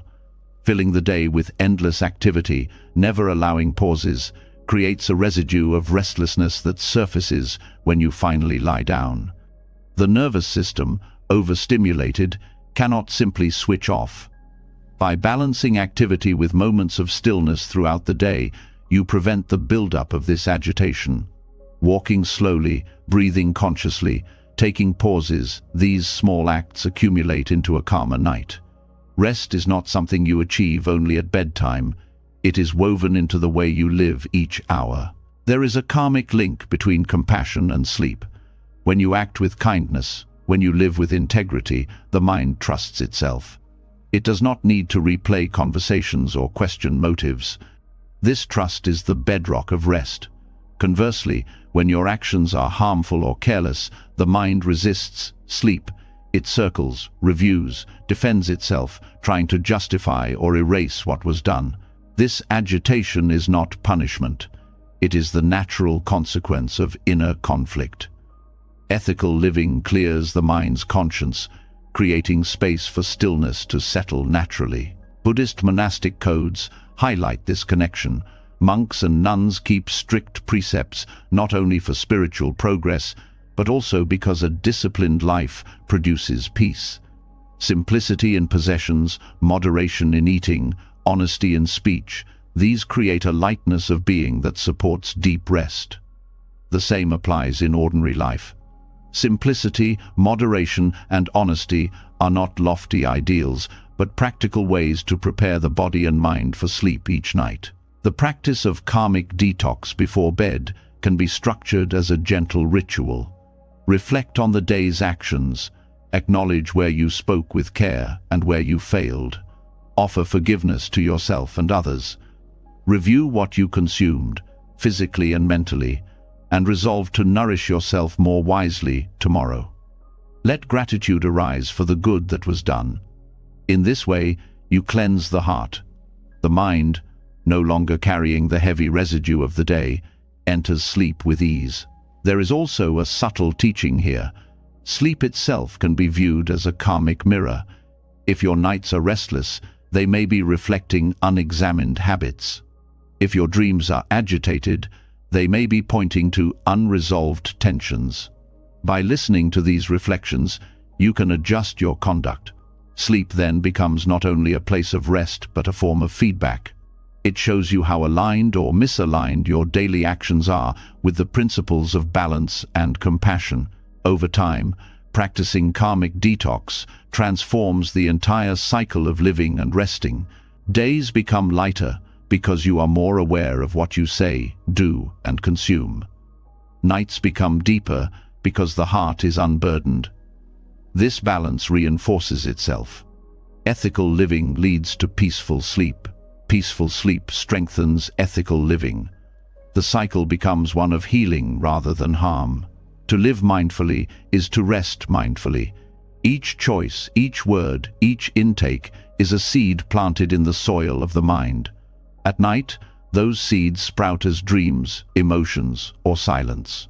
By tending carefully to what you plant, you cultivate nights of ease and mornings of clarity. Sleep hygiene in the Buddhist sense is therefore not merely routine. It is a practice of compassion woven into every moment of the day. Rest that arises from karmic detox is not only longer or deeper, it is purer.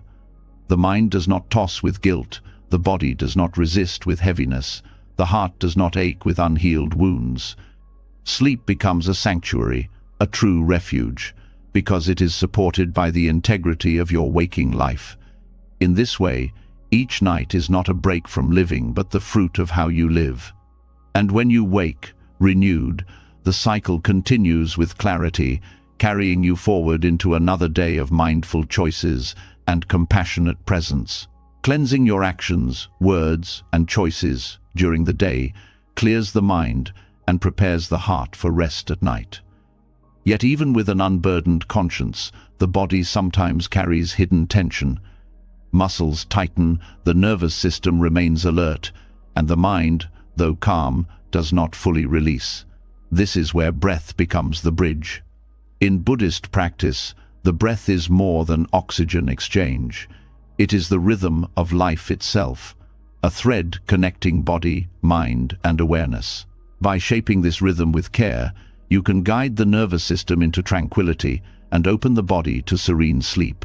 Ancient practitioners discovered that specific breathing patterns influenced not only the physical body, but also the subtle flow of energy and the balance of the mind. While many people today treat breathing exercises as relaxation techniques, Buddhist breathing ratios were seen as gateways into deeper states of calm and insight. The length of each inhale, the pause before exhale, and the softness of release all shape the mind's landscape. When aligned, these rhythms create harmony between body and awareness, dissolving the agitation that often keeps people awake. The principle is simple. The nervous system responds to breath. Rapid, shallow breathing signals danger, keeping the body alert. Slow, steady breathing signals safety, allowing the body to rest. But Buddhist teachers refined this further. They observed that not just slowness, but proportion matters. Balancing inhale, pause, and exhale in particular ways created profound stillness. These ratios became part of meditative traditions, preparing practitioners not only for sleep, but for deeper states of concentration and even liberation. One of the most well-known ratios is extending the exhale longer than the inhale. For example, inhaling gently for 4 counts and exhaling for 6 or 8. This pattern stimulates the parasympathetic nervous system, the branch responsible for rest and digestion. Each long exhale tells the body it is safe, that vigilance is no longer needed. When practiced before bed, this ratio soothes racing thoughts and relaxes the heart rate, allowing sleep to arrive naturally. Unlike forcing stillness, the breath trains the body from within, shifting it into ease. There are also practices that emphasize equal breathing, inhale and exhale of the same length. This symmetry creates balance, stabilizing the mind. In Buddhist teachings, balance is essential. Too much effort leads to strain, too little to dullness. Equal breathing reflects this middle path. When practiced with awareness, it harmonizes inner energies, making the transition from wakefulness to rest smoother. This pattern is especially helpful when the mind feels scattered, restoring equilibrium before surrendering to sleep. Another ratio involves pauses, gentle spaces between inhale and exhale. These pauses are not forced holding but moments of stillness, like resting at the top of a wave before it falls. In Buddhist meditation, these gaps are precious. They reflect the silence beneath constant activity. Bringing awareness to these pauses before bed trains the mind to rest in stillness rather than chasing thoughts. Even a brief pause can reset the nervous system, offering a taste of the spacious calm that leads naturally to sleep. These breathing practices also connect to the understanding of energy channels, or prana, in Buddhist and yogic traditions. The breath is seen as the carrier of subtle energy, shaping how mind and body function. Agitated breathing scatters energy, steady breathing collects and centers it.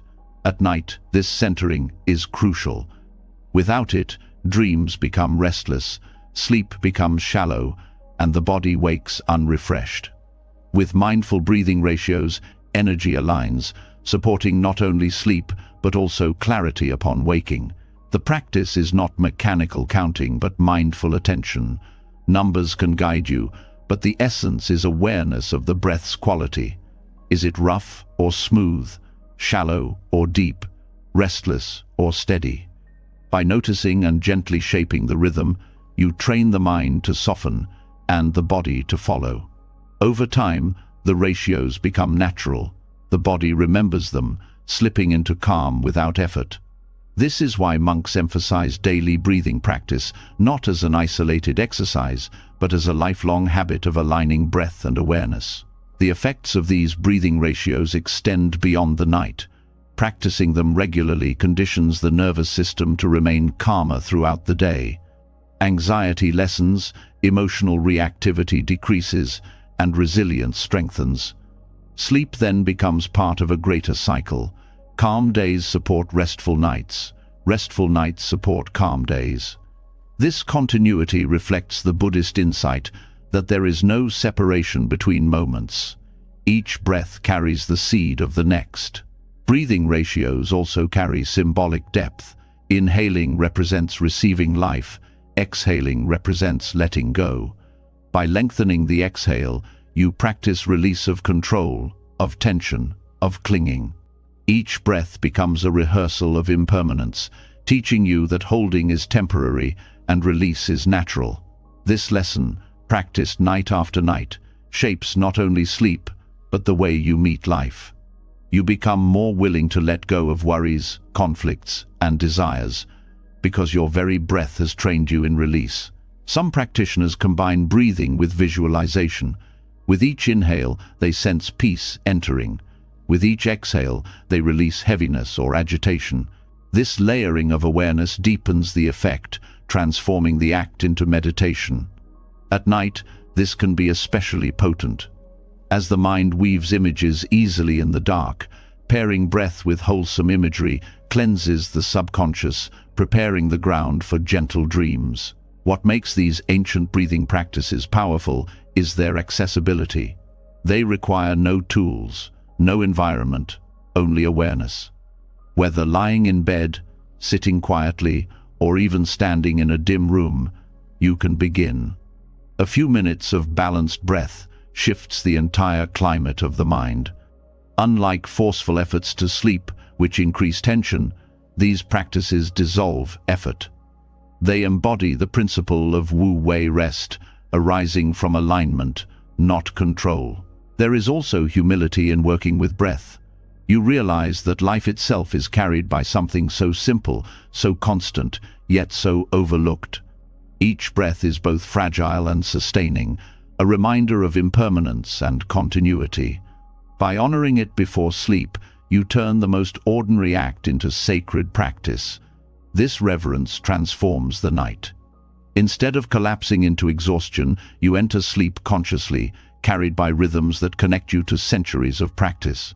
Over time, the Buddhist breathing ratios become second nature.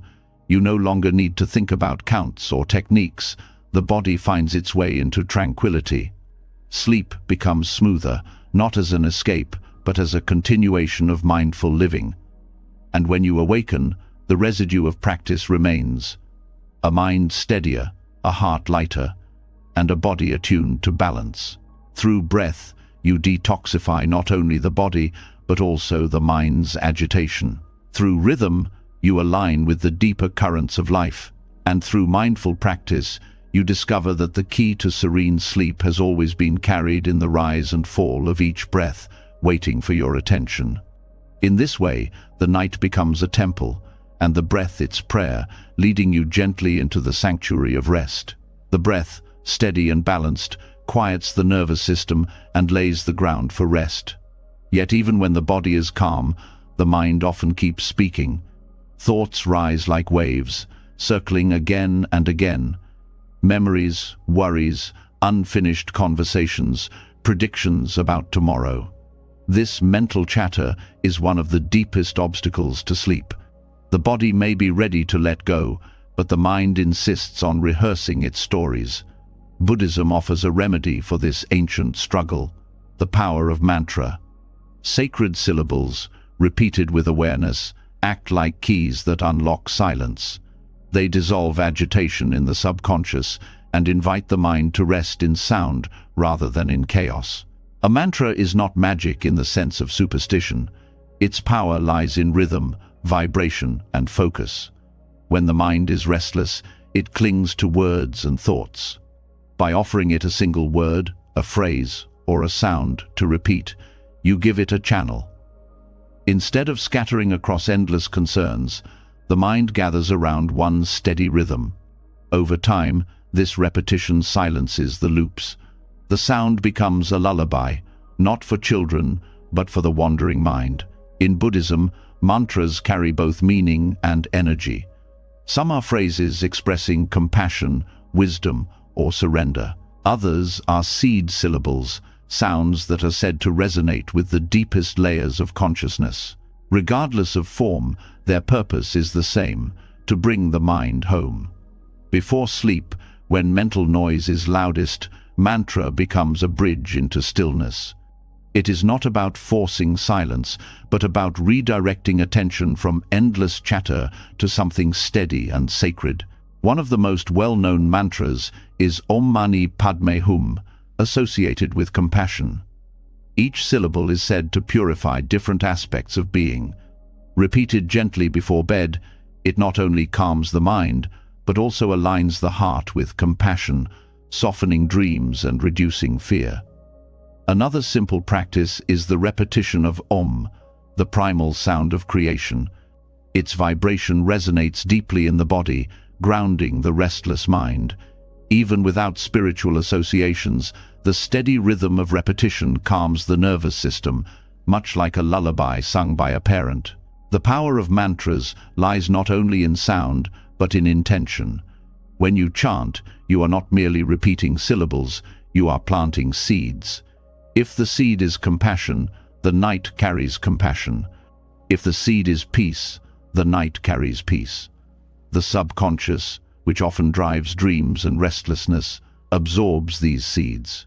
Instead of random chatter shaping your inner world, deliberate words guide it. This is karmic hygiene for the mind, choosing carefully what you feed it before surrendering to sleep. Mantra practice also reveals something about the nature of thought itself. When you repeat a phrase with full attention, you notice how other thoughts still try to intrude. At first they interrupt, pulling you into distraction. But with gentle persistence, the mantra holds steady. Slowly, the interruptions grow weaker, the gaps of silence grow longer.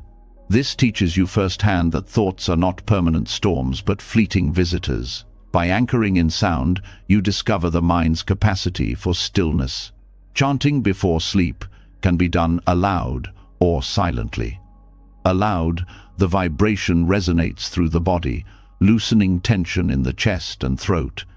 Silently, it penetrates deeper into the mind, filling the space usually occupied by chatter. Both forms are effective. What matters is sincerity. The repetition should not be mechanical but heartfelt, as if each syllable is a doorway into peace. Over time, the mantra may continue even in dreams, guiding the subconscious into calmer states. There is also a physiological effect. Studies show that chanting slows the breath, lowers heart rate, and stimulates the vagus nerve, all of which support deep rest. The rhythm of sound aligns with the rhythm of breath, creating coherence between body and mind. When practiced regularly, this conditioning makes the transition to sleep smoother. The body begins to associate the mantra with rest, just as a child associates a lullaby with safety. Different mantras carry different qualities. Compassion mantras soften the heart. Wisdom mantras clear confusion. Protective mantras ease fear. Choosing one that resonates with your current need can make the practice more powerful. If you are anxious, a mantra of peace may help. If you are grieving, a mantra of compassion may soothe. If you are restless, a mantra of grounding may stabilize. This adaptability makes mantra practice not only ancient but timeless, suited to the struggles of any era. Over time, mantra practice reshapes the relationship with mental chatter. Instead of fearing thoughts or trying to suppress them, you learn to redirect them. Thoughts lose their power to dominate because you have given the mind a healthier rhythm to follow. This skill extends beyond night into day. When worries arise, you can return to the mantra, calming yourself in the midst of activity. Sleep becomes the training ground for a mind that is calmer in every circumstance. Chanting before sleep also connects you to lineage. For centuries, practitioners across cultures have used sound as a path to peace. By joining in this practice, you participate in a stream of wisdom greater than yourself. This sense of connection strengthens faith, which itself reduces anxiety. You are not alone in your restlessness. Countless beings have walked the same path, repeating the same sounds, finding the same silence. This perspective brings humility and comfort, softening the loneliness that often accompanies insomnia. Practical steps make the practice accessible. As you prepare for bed, sit comfortably or lie down. Choose a mantra that resonates. Repeat it slowly, in rhythm with the breath. Let the syllables stretch with each exhale, dissolving into silence. If the mind wanders, return gently to the sound. Continue until the mantra feels as if it is repeating itself, no longer requiring effort. At this point, sleep often arrives naturally, the mind carried into rest by rhythm rather than resistance. Mantras also influence dreams. Just as daily consumption shapes the subconscious, the words you repeat before bed plant seeds in the dream world. Repetition of compassion mantras may lead to dreams of helping others. Repetition of wisdom mantras may bring clarity in dream symbols. Even if no such dreams appear, the overall tone shifts. nightmares lessen, anxiety softens, and dreams become more coherent. This is not superstition, but the natural result of feeding the subconscious wholesome patterns instead of agitation. There is a deeper teaching hidden in mantra practice. Over time, the sound itself dissolves. You may begin by repeating syllables, but eventually the repetition leads into silence. The mantra becomes a vehicle that takes you beyond words into stillness. This mirrors the Buddhist path itself. Teachings are guides, not ends. Mantras point the way, but ultimately dissolve into the silence they reveal. Sleep then becomes not just unconsciousness, but entry into a sacred quiet, where the self loosens and peace expands. The simplicity of the practice makes it easy to overlook, yet its effects are profound. Few other tools work so directly on the restless mind. Where effort fails, sound carries. Where thoughts multiply, mantra gathers them into one stream. Where silence feels unreachable, repetition bridges the gap. In this way, sacred syllables become more than sound. They become companions, carrying you from agitation into serenity. Mantras that dissolve mental chatter remind you of an essential truth. Peace does not always arise by silencing the mind directly. Sometimes it comes by giving the mind something steady and sacred to hold until it naturally releases its grip. Through this practice, sleepless nights become less threatening, and rest becomes a ritual of devotion. Each syllable is a step away from chaos and into stillness, guiding you toward the freedom that has always been waiting beneath the noise. Mantras carry the restless mind into rhythm, offering a sound strong enough to dissolve chatter and yet gentle enough to guide you into silence. But when the sound fades and you place your head on the pillow, another teaching can begin, one hidden in the very object you rest upon each night. The pillow, soft and silent, can become more than a cushion. In Buddhist practice, it can serve as a reminder of emptiness, the truth that thoughts, fears, and even the self you cling to are not as solid as they appear. This is the essence of the empty pillow practice, a meditation in surrender that transforms the act of lying down into a profound encounter with wisdom. The mind often treats thoughts as if they were heavy stones. Worries about tomorrow, regrets about yesterday, judgments about the self, all seem solid, unmovable. Yet when examined, they dissolve like mist. They have no fixed form, no weight outside of attention. The pillow is a perfect teacher for this truth. It accepts the weight of your head without resistance, yet it holds nothing permanently. Press your face into it, and it shapes to you. Lift your head, and it returns to emptiness. This is the nature of all phenomena, responsive, impermanent, empty of fixed identity. By treating the pillow as a symbol of emptiness, you train the mind each night to release its grip. As your head rests, reflect. Just as this pillow holds no fixed shape, my worries hold no fixed reality. They rise when I cling to them and vanish when I release. This simple shift transforms the pillow into a meditation object, a tactile reminder that nothing in the mind needs to be carried as if it were permanent. The practice deepens when you notice how the pillow supports without clinging. It offers comfort but does not demand recognition. It serves its purpose and then returns to stillness. In this way, it mirrors the Buddhist ideal of compassionate action, acting without attachment, serving without grasping.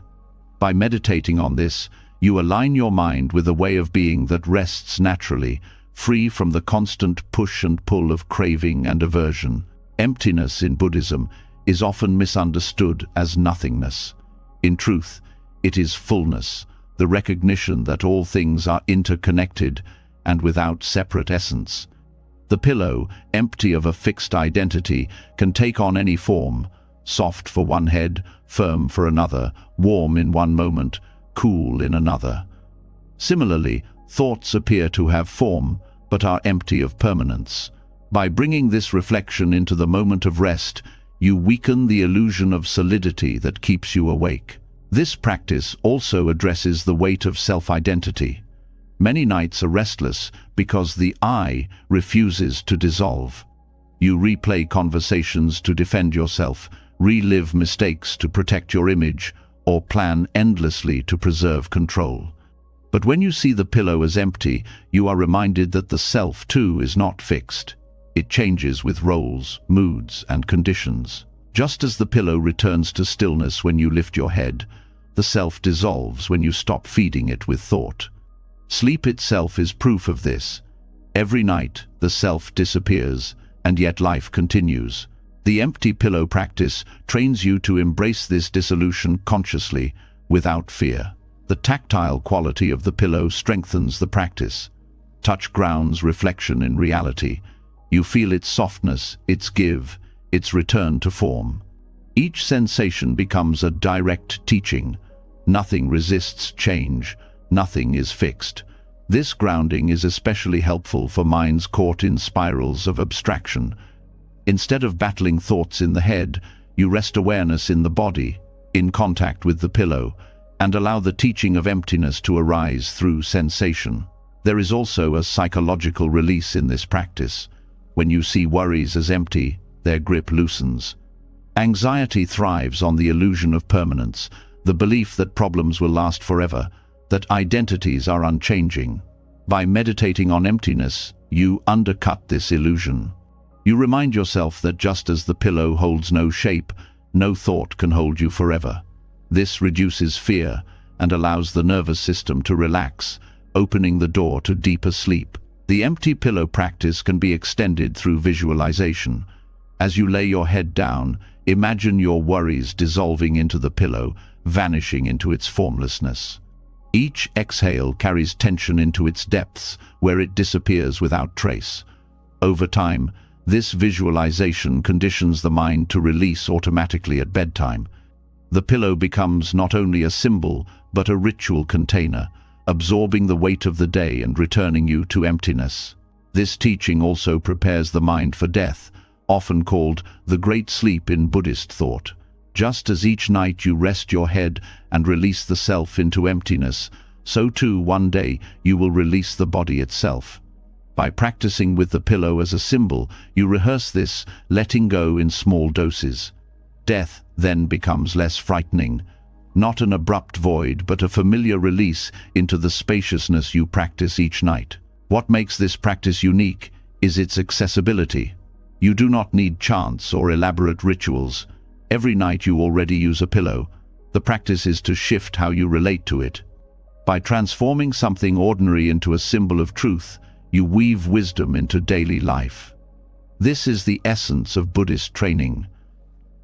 To find the sacred in the mundane, to turn every action into practice. The empty pillow practice also cultivates gratitude. Each night, as you reflect on its support, you may feel a sense of appreciation not only for the pillow but for all conditions that make rest possible: the bed, the roof above you, the countless beings whose labor contributed to your comfort. Gratitude itself is a form of release, loosening the grip of dissatisfaction. When the heart rests in gratitude, the mind follows into ease. Dreams, too, can be influenced by this practice. When you fall asleep with a mind attuned to emptiness, dreams become less entangled. Instead of nightmares of clinging or loss, the subconscious reflects spaciousness. Even if troubling dreams arise, you are more likely to meet them with equanimity, remembering the truth of emptiness within them. In this way, the pillow not only supports physical rest, but also shapes the inner world of dreams. Over time, the empty pillow practice reshapes your relationship with thought itself. You stop treating thoughts as unshakable truths and start seeing them as temporary shapes, like impressions left on a pillow that always return to emptiness. This insight ripples into waking life. Worries lose their sting, arguments lose their weight, and identity loosens. You become lighter, less burdened, more at peace. In the end, the practice is about trust, trusting emptiness, trusting impermanence, trusting the natural flow of release. Each night, as your head sinks into the pillow, you rehearse this trust. You remind yourself that nothing you carry is permanent, that everything dissolves, that emptiness is not to be feared but embraced. In this trust, sleep becomes more than unconsciousness. It becomes an entry into wisdom, guided by the softest of teachers, the empty pillow beneath your head. Resting your head on the pillow as a symbol of emptiness teaches you that nothing you carry is as solid as it seems. The weight of identity, the heaviness of thought, even the shape of worry dissolves when released into spaciousness. Yet emptiness is not cold or void. It opens the heart to fullness. Once the mind loosens its grip, it becomes ready to receive. What it receives in those last moments before sleep determines the flavor of the night and the freshness of the morning. This is where gratitude enters. Gratitude is not just polite acknowledgement.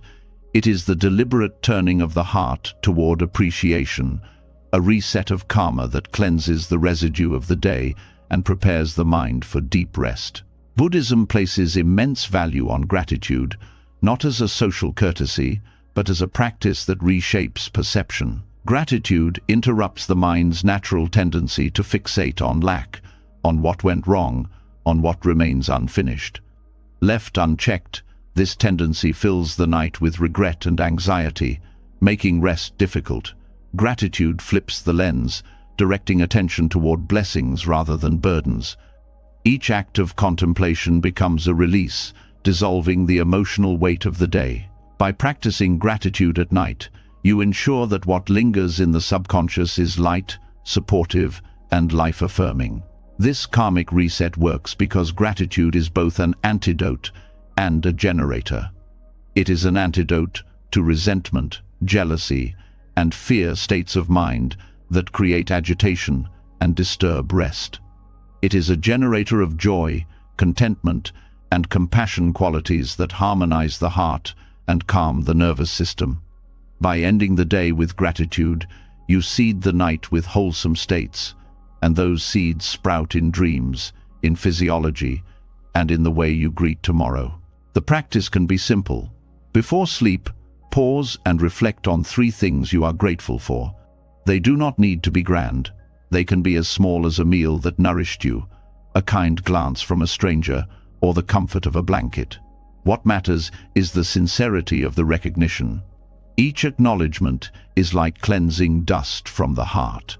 Over time, this nightly reflection becomes a ritual of purification, clearing away the day's grime so you can rest in clarity. Gratitude also alters the body's chemistry. Neuroscience shows that genuine feelings of appreciation release dopamine and serotonin, neurotransmitters linked to calmness and happiness. This biological shift supports deeper sleep, reducing the agitation that often keeps people awake. In this way, gratitude becomes medicine, emotional, spiritual, and physiological. The Buddha spoke of wholesome states leading to wholesome results, and here the connection is direct. A grateful mind creates restful nights. There is a karmic dimension as well. In Buddhist thought, the state of mind at the moment of sleep influences the state of consciousness carried forward, not only into dreams, but into the next day, and ultimately into the next life. Ending the day with bitterness plants seeds of bitterness. Ending with gratitude plants seeds of peace.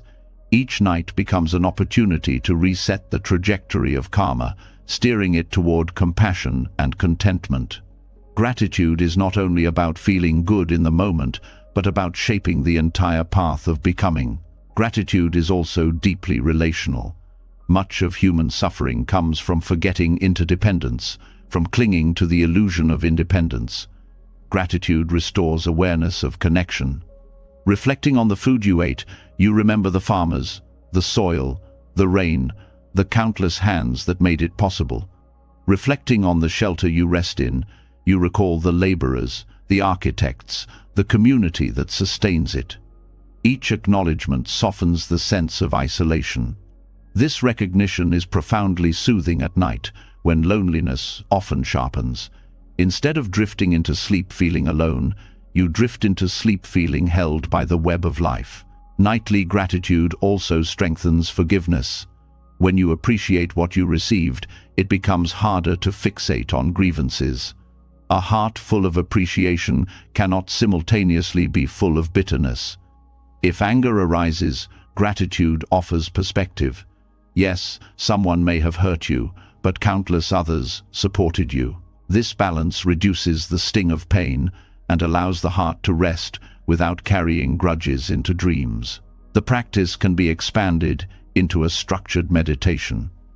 Begin with gratitude for your body, the breath that continues, the heart that beats, the senses that serve you. Then extend to gratitude for people in your life, for teachers, friends, family, even strangers who brought small kindness. Finally, expand to gratitude for conditions themselves, the sun, the earth, the opportunity to practice. By widening the circle, you fill the heart with warmth that radiates outward. Falling asleep in this state is like being wrapped in light. For those who suffer from insomnia fueled by racing thoughts, gratitude provides a gentle anchor. Instead of battling to silence the mind, you redirect it to appreciation. Each grateful thought displaces a worry. The more sincerely you reflect, the less space remains for anxiety. Over time, the mind learns this pattern, naturally leaning toward gratitude at night rather than agitation. Sleep becomes not only easier, but sweeter, colored by appreciation rather than fear. Nightly gratitude also nurtures resilience. Life inevitably brings pain and uncertainty. But when gratitude is practiced regularly, the mind learns to see blessings even amid difficulty. This resilience carries into the night, protecting sleep from being overwhelmed by despair. A grateful mind can rest even in hardship, because it still perceives what is sustaining and supportive. There is also beauty in the ordinariness of gratitude. It does not require rare conditions or elaborate rituals. It requires only attention. A single candle, the taste of water, the quiet of the night. Any of these can become the object of gratitude. This accessibility makes the practice powerful. No matter where you are, gratitude is available. By ending the day with it, you affirm that even in imperfection, life holds gifts. This affirmation brings a softness that welcomes rest. Dreams, too, reflect gratitude. A mind steeped in appreciation is less prone to nightmares. Instead, it produces dreams that mirror joy, connection, and peace. Gratitude shifts the tone of the subconscious, guiding it toward wholesome imagery. Even if dreams are not vivid, the emotional residue upon waking is lighter. This creates a cycle where gratitude at night leads to positive mornings, which in turn make gratitude at night easier. The long-term effect of nightly gratitude is profound. It gradually transforms perception. Instead of focusing on scarcity, the mind begins to notice abundance. Instead of resenting life's imperfections, it appreciates life's gifts. This shift reduces suffering at its root. Buddhism teaches that suffering comes from craving and aversion. Gratitude counters both by fostering contentment. In this way, the nightly practice is not only preparation for rest, but training for liberation. Ultimately, nightly gratitude is an act of compassion for yourself and for others. For yourself, because it frees you from the torment of dissatisfaction. For others, because a grateful heart naturally expresses kindness. When you wake from restful sleep nourished by gratitude, you meet the world with more patience, more generosity. The practice ripples outward, touching not only your nights but the lives of those around you. To rest with gratitude is to close the day in harmony. The mind, instead of carrying the burden of lack, carries the lightness of appreciation. The body, soothed by this emotional state, surrenders easily to rest. Sleep becomes not escape but blessing, not unconsciousness but renewal. In this way, gratitude becomes the bridge between emptiness and fullness, between the letting go of the day and the embrace of the night. Each evening, it offers a karmic reset, allowing you to begin again with a clear heart, ready to meet tomorrow with openness and peace. Ending the day in gratitude empties the heart of its heaviness and fills it with appreciation, allowing rest to come more easily. Yet even when the mind has been softened and the heart has been opened, there are nights when sleep still refuses to arrive. You turn, you wait, you breathe, but the body remains awake. Most people treat these hours as punishment, something to endure until exhaustion finally wins. But Buddhism teaches that even sleeplessness carries wisdom. Insomnia can become a teacher, a hidden dojo where you practice patience, compassion, and tolerance toward yourself when nothing seems to go your way.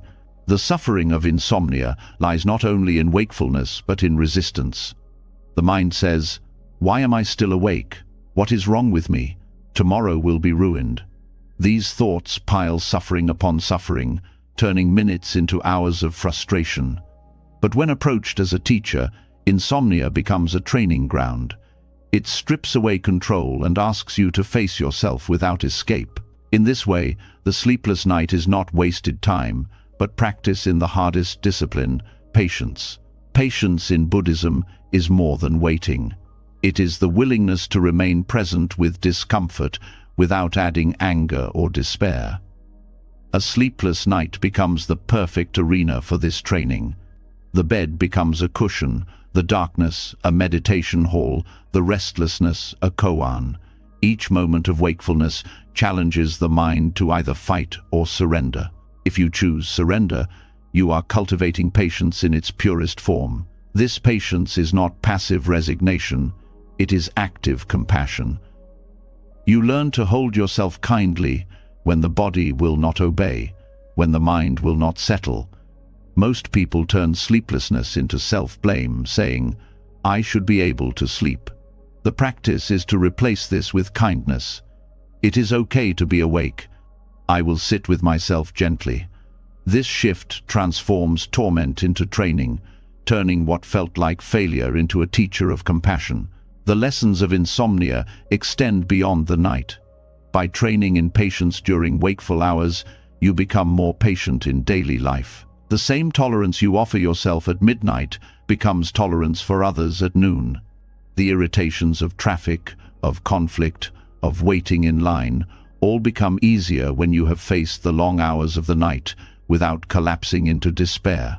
In this way, insomnia, though unwelcome, becomes a profound teacher of equanimity. There is also a deep karmic lesson in seeing insomnia as practice. Life itself often refuses to give you what you want when you want it. You demand results, and delays appear. You crave certainty, and uncertainty lingers. Insomnia mirrors this truth. It forces you to sit with not getting what you want. To learn patience here is to prepare yourself for the larger struggles of life. By training in the small dojo of the night, you strengthen yourself for the dojo of existence itself. Another gift of sleeplessness is the opportunity to expand mindfulness. Most people meditate only when conditions are comfortable, quiet spaces, soft cushions, gentle light. But true practice means facing the mind in all conditions. When you cannot sleep, mindfulness becomes sharper. You notice thoughts looping, sensations rising, emotions shifting. You have no choice but to see them clearly.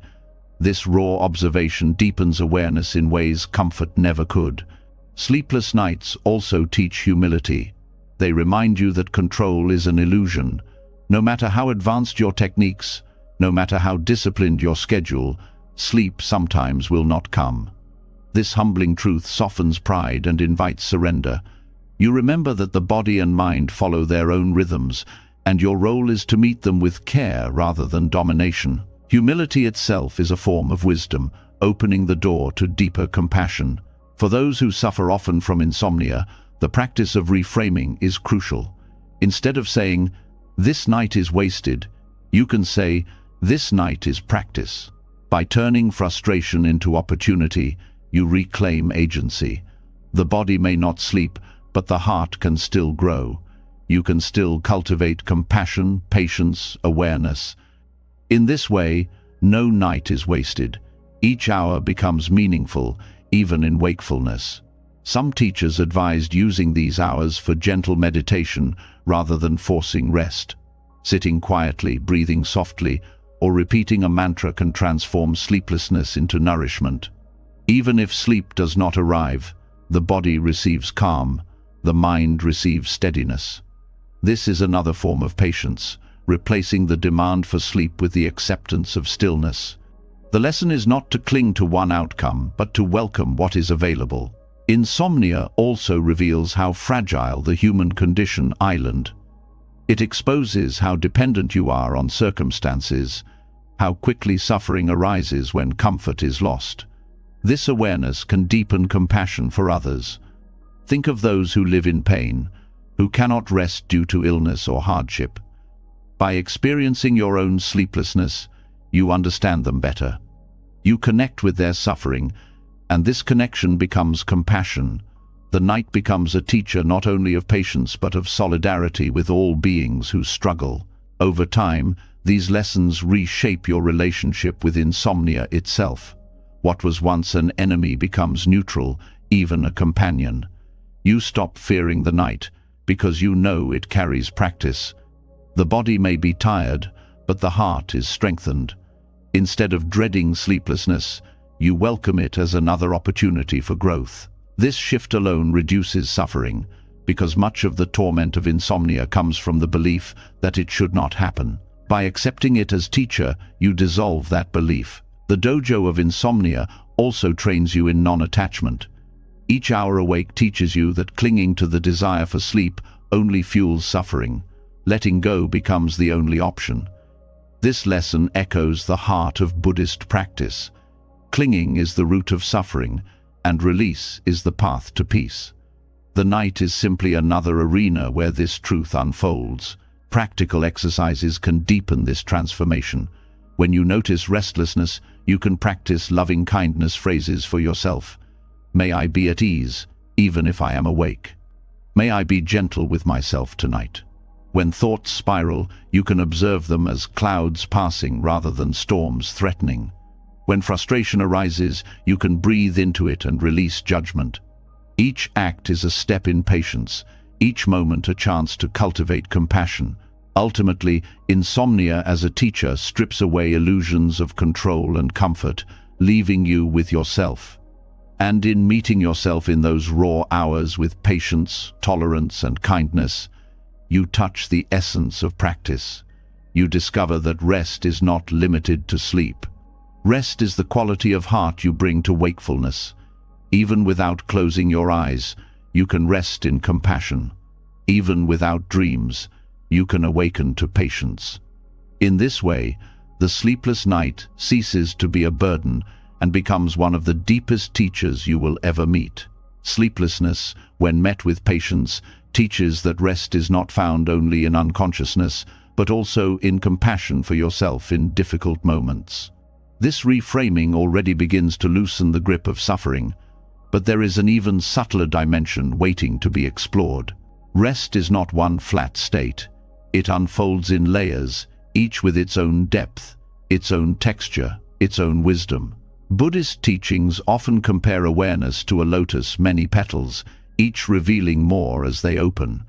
To approach sleep this way is to discover that even drifting into unconsciousness can be a journey of awareness, a movement through petals of consciousness that can transform the night into practice rather than escape. Awareness during rest does not mean keeping yourself awake. It means cultivating sensitivity to the gradual transitions the mind and body pass through. Most people collapse into sleep with little notice of how it happens. The mind races, then suddenly it is morning. But when you slow down and observe, you begin to notice the shifts. The breath lengthens, thoughts loosen, sensations blur. Each stage is like a petal unfolding, carrying you deeper into stillness. By being present with these stages, you discover that rest is not a single plunge into darkness, but a layered flowering of awareness. The first layer is waking consciousness, where thoughts still move quickly. This is often where insomnia clings. If you meet it with resistance, the petals close. But if you soften and simply notice, here are thoughts, here is the body, here is the breath, the first petal begins to open. Awareness here is gentle acknowledgement. You do not try to silence the mind, You simply recognize its activity without judgment. This recognition itself starts the transition. The next layer comes as thoughts slow and sensations deepen. You may notice your body sinking, the edges of form blurring. This stage is a petal of surrender. The body's weight becomes pronounced, gravity felt more fully. Awareness here is grounded, physical. By attending to the heaviness, the warmth, the contact with the bed, you support the natural descent. Many practitioners use body scan meditations at this stage, guiding awareness through each limb, releasing tension as they go. Each release is another petal opening, another layer of consciousness softening. As the mind drifts further, imagery may arise, fragments of dream, flashes of memory, colors or sounds. This is the hypnagogic state, a threshold between waking and dreaming. Most people pass through it unconsciously, but with awareness, it becomes fascinating. These flickers reveal how the mind constructs reality, weaving images from nothing. To observe without clinging is to train in non-attachment. You see images come and go, like petals opening and falling, and you realize that thoughts and dreams are equally transient. The lotus of sleep teaches impermanence in real time. Deeper still is dream consciousness. Many traditions view dreams as chaotic, but Buddhism treats them as opportunities for practice. Just as you can cultivate mindfulness during the day, you can cultivate it in dreams. Lucid dreaming, a form of dream awareness, allows recognition. This is a dream, but even without lucidity, the emotional tone of dreams reflects the seeds you planted before sleep. Gratitude, compassion, and mantra practice shape these petals, making dreams lighter and more instructive. Each dream is another unfolding, another expression of the lotus, showing you the workings of the subconscious. The innermost petals open in deep, dreamless sleep. Here, awareness is subtle, often unnoticed. The self dissolves, time disappears, yet consciousness continues in its quiet form. Buddhist texts describe this as a glimpse of the unconditioned, a state where the fires of craving, aversion, and delusion temporarily cease. To touch this, even unconsciously, refreshes body and mind. To approach it with awareness is to experience sleep as mini nirvana, a taste of freedom. The lotus is fully open here, radiant in silence. Practicing layered awareness means preparing the mind to notice these shifts. You do not need to remain alert all night. That would defeat rest. Instead, you cultivate mindfulness as you enter sleep. You notice the breath slowing, the body softening, the thoughts drifting. You allow awareness to ride the transitions like a leaf carried on water. If you fall into unconsciousness, that too is fine. The practice is not about control, but about honoring each stage as it comes. This layered approach also changes your relationship with waking during the night. Instead of frustration, you can recognize it as another layer, another petal closing before opening again. Each waking is an opportunity to return to awareness, to reset the mind with compassion, to observe the body's needs. The night becomes less of a battle and more of a cycle, a continuous unfolding of petals in rhythm with breath and silence. The lotus of sleep also carries symbolic depth. In Buddhism, the lotus grows from mud, yet blossoms pure on the surface. Similarly, sleep grows from the mud of fatigue, restlessness, and worldly concerns, yet opens into purity when awareness is present. To practice layered awareness is to see that rest is not dirty or trivial, but sacred, a flowering of consciousness that cleanses the mind. This view transforms how you treat the night, not as wasted hours, but as practice in its own right. Layered awareness also protects against fear of sleep. Many people fear nightmares, fear restlessness, fear losing control. But when you see sleep as petals of awareness, fear softens. You realize each layer is natural, each stage a teaching. You learn to trust the process, just as the lotus trusts the sun to open it. This trust itself is calming, reducing the anxiety that often blocks rest. Over time, practicing awareness through these layers deepens both sleep and waking life. You begin to notice transitions everywhere. The shift from anger to calm, from distraction to focus, from tension to release. You see that all states are layered, all experiences unfolding petal by petal. This recognition makes you more patient, more compassionate, more attuned to the rhythms of change. The lotus of sleep becomes a mirror for the lotus of life. To rest with layered awareness is to honor the journey, not just the destination. Sleep is not only the final collapse into unconsciousness, but the unfolding of petals along the way. Each stage carries wisdom if you are willing to see it. By cultivating this sensitivity, you transform rest into practice and practice into rest. The lotus opens, the mind softens, and in the quiet depth of night, wisdom blooms. Awareness of sleep as a lotus teaches that rest is not a single drop into silence, but a gradual opening of layers, each carrying wisdom. Yet as the petals unfold inward, there is also a need for them to unfold outward. The mind that learns to soften within itself can extend that softness beyond the limits of personal rest. Compassion, cultivated inwardly, finds its natural expression outwardly. Before closing your eyes, the heart can be directed toward those who cannot sleep, not because they struggle like you do, but because their circumstances deny them the peace you are seeking. This practice of sending loving kindness to the sleepless world transforms private rest into universal care, creating a peace that transcends the boundaries of your own bed. The night is not silent for everyone. In hospitals, patients fight pain or face fear under fluorescent lights, while nurses move tirelessly from room to room. In war zones, families listen for explosions, fearing each sound in the dark. On night shifts, workers clean streets, transport goods, or monitor machines, their bodies weary while the world sleeps. To acknowledge them before your own rest is to recognize the vastness of suffering and service that fills the night. Instead of shrinking into isolation, you open your heart to connection. Sending compassion does not require words or rituals. It begins with intention. As you lie down, you bring to mind those who are awake in difficulty. You let the heart speak. May they be safe. May they be free from suffering. May they know peace. This simple gesture plants seeds not only in your own mind, but in the subtle fabric of consciousness that binds all beings. Even if no one hears it, the act changes you. It replaces self-absorption with generosity, anxiety with care, restlessness with calm. This practice also shifts the weight of insomnia when it arises. Instead of asking, "Why can't I sleep?"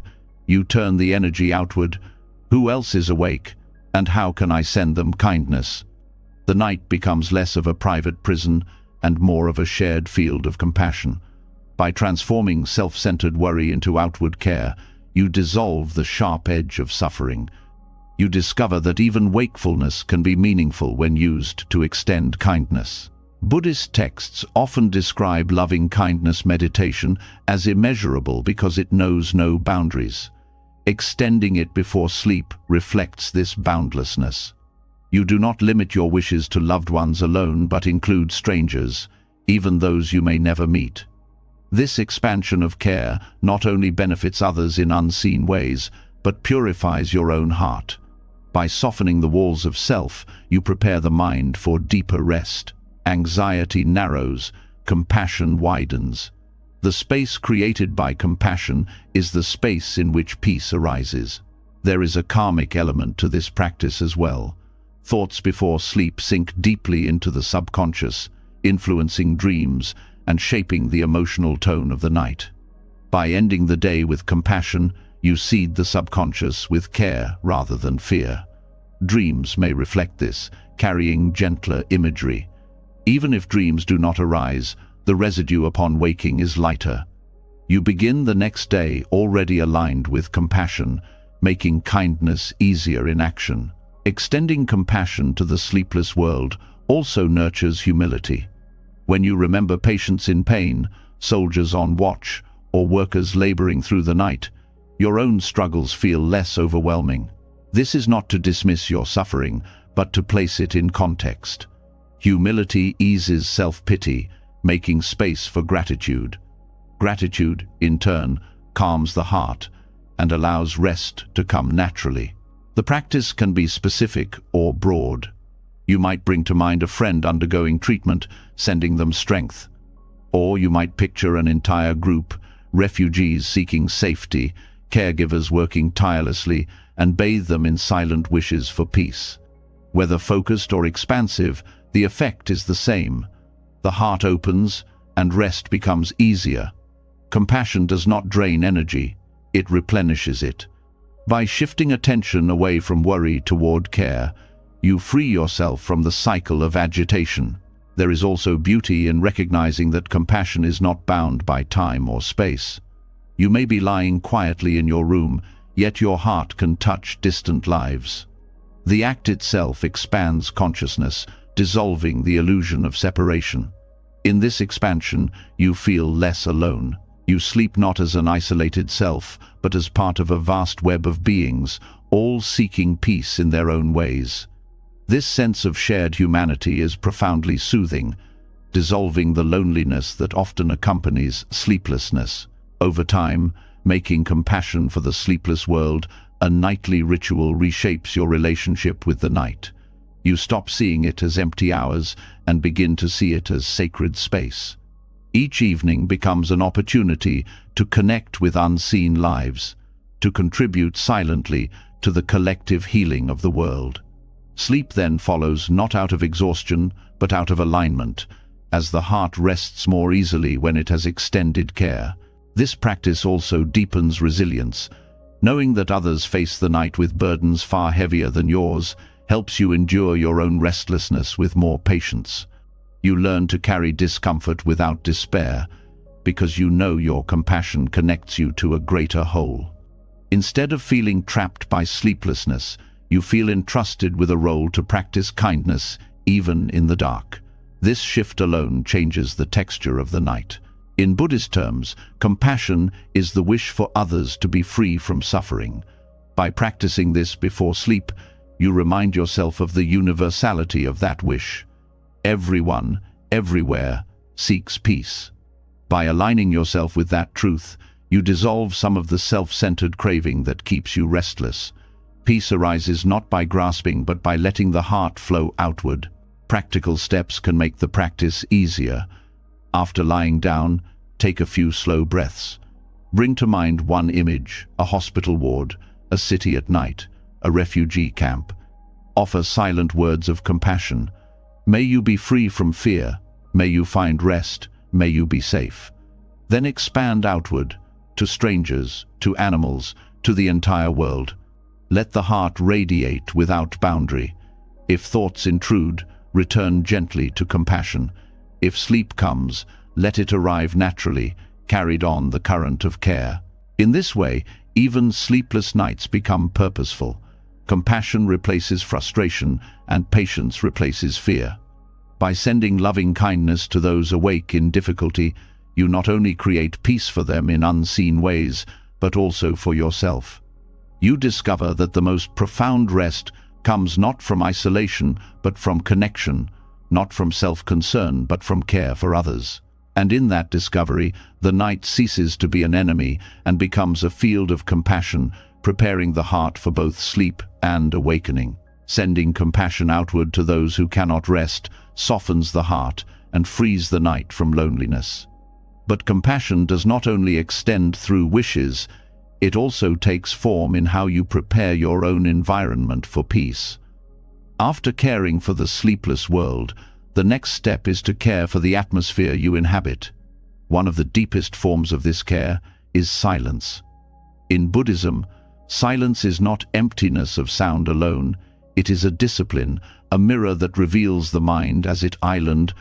Honoring noble silence in the hours before bed mirrors the monastic way, creating conditions where clarity can replace agitation and rest can flow naturally.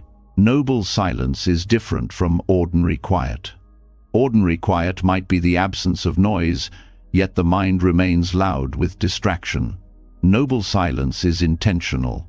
It means restraining speech, choosing not to flood the senses with stimulation, and allowing the heart to settle into stillness. Monastics observe noble silence during certain hours, not simply to avoid disturbance, but to prepare the mind for meditation and insight. At home, bringing this same practice into the evening can transform rest into a sacred ritual rather than a collapse into exhaustion. The noise of modern life is constant screens flashing, messages arriving, music filling every space. Without realizing it, the nervous system becomes overstimulated. By bedtime, the body may be tired, but the mind continues spinning, replaying conversations, consuming information long after the lights are out. Silence becomes essential medicine. It resets the senses, clears mental clutter, and signals to the entire system that the day is complete. Without it, rest becomes shallow. With it, the mind surrenders naturally. Practicing noble silence begins with speech. Words carry weight, and the final words of the day often linger in the mind. Harsh or careless speech before bed plants agitation that follows into dreams. Choosing silence instead plants stillness. This does not mean ignoring others or creating coldness, but simply limiting unnecessary talk. A gentle good night, followed by quiet, sets the stage for rest. Even brief silence allows the mind to release the momentum of conversation and enter a slower rhythm. Beyond speech, noble silence also applies to what you consume. The hours before bed are not the time for dramatic news, intense arguments, or endless scrolling. Each of these acts fills the mind with impressions that will echo through the night. Noble silence asks, can you allow the senses to rest? Turning off screens, dimming lights, and entering stillness become acts of compassion for yourself. Just as monks withdraw from distractions to deepen practice, you withdraw from stimulation to allow rest. The beauty of noble silence is its clarity. When external noise lessens, the internal noise becomes visible. At first, this can feel uncomfortable. Thoughts may seem louder, worries more insistent. But this is the very purpose of silence, to reveal what has been hidden under constant distraction. Instead of drowning restlessness with noise, you meet it directly. Over time, this meeting cultivates courage and gentleness. The mind learns that it does not need to fear its own contents. Silence becomes not emptiness, but intimacy with the self. This intimacy is what allows true rest. Without silence, sleep can feel like escape, a way to shut down the constant flood. With silence, sleep becomes continuation, a deepening of the stillness already cultivated. The transition is smoother, the rest more profound. You are not collapsing into unconsciousness, but entering it with awareness and calm. This mirrors monastic life, where silence before meditation is not avoidance but preparation. There is also a communal aspect to noble silence. In monasteries, silence in the evening is shared, creating a field of calm that supports everyone. At home, you can create similar fields. Families who agree to quiet evenings notice that tension lessens, conflicts reduce, and the atmosphere softens. Even alone, your silence influences the space. Rooms carry energy, and silence creates spaciousness where agitation cannot thrive. The peace you create becomes part of the environment you rest in. Noble silence is also a form of respect for impermanence. Words, once spoken, cannot be taken back. Stimuli, once consumed, cannot be erased. By choosing silence, you respect the day as complete. You acknowledge that nothing more needs to be added. This acceptance of closure mirrors the practice of letting go at the end of life. Each night becomes a rehearsal of release, an acceptance that what has been done is enough. There is a physiological effect as well. Noise, whether external or self-generated through chatter, keeps the nervous system alert. Silence lowers stimulation, activating the parasympathetic system, which supports digestion, repair, and rest. Scientific studies show that silence increases brain cell growth and reduces stress hormones.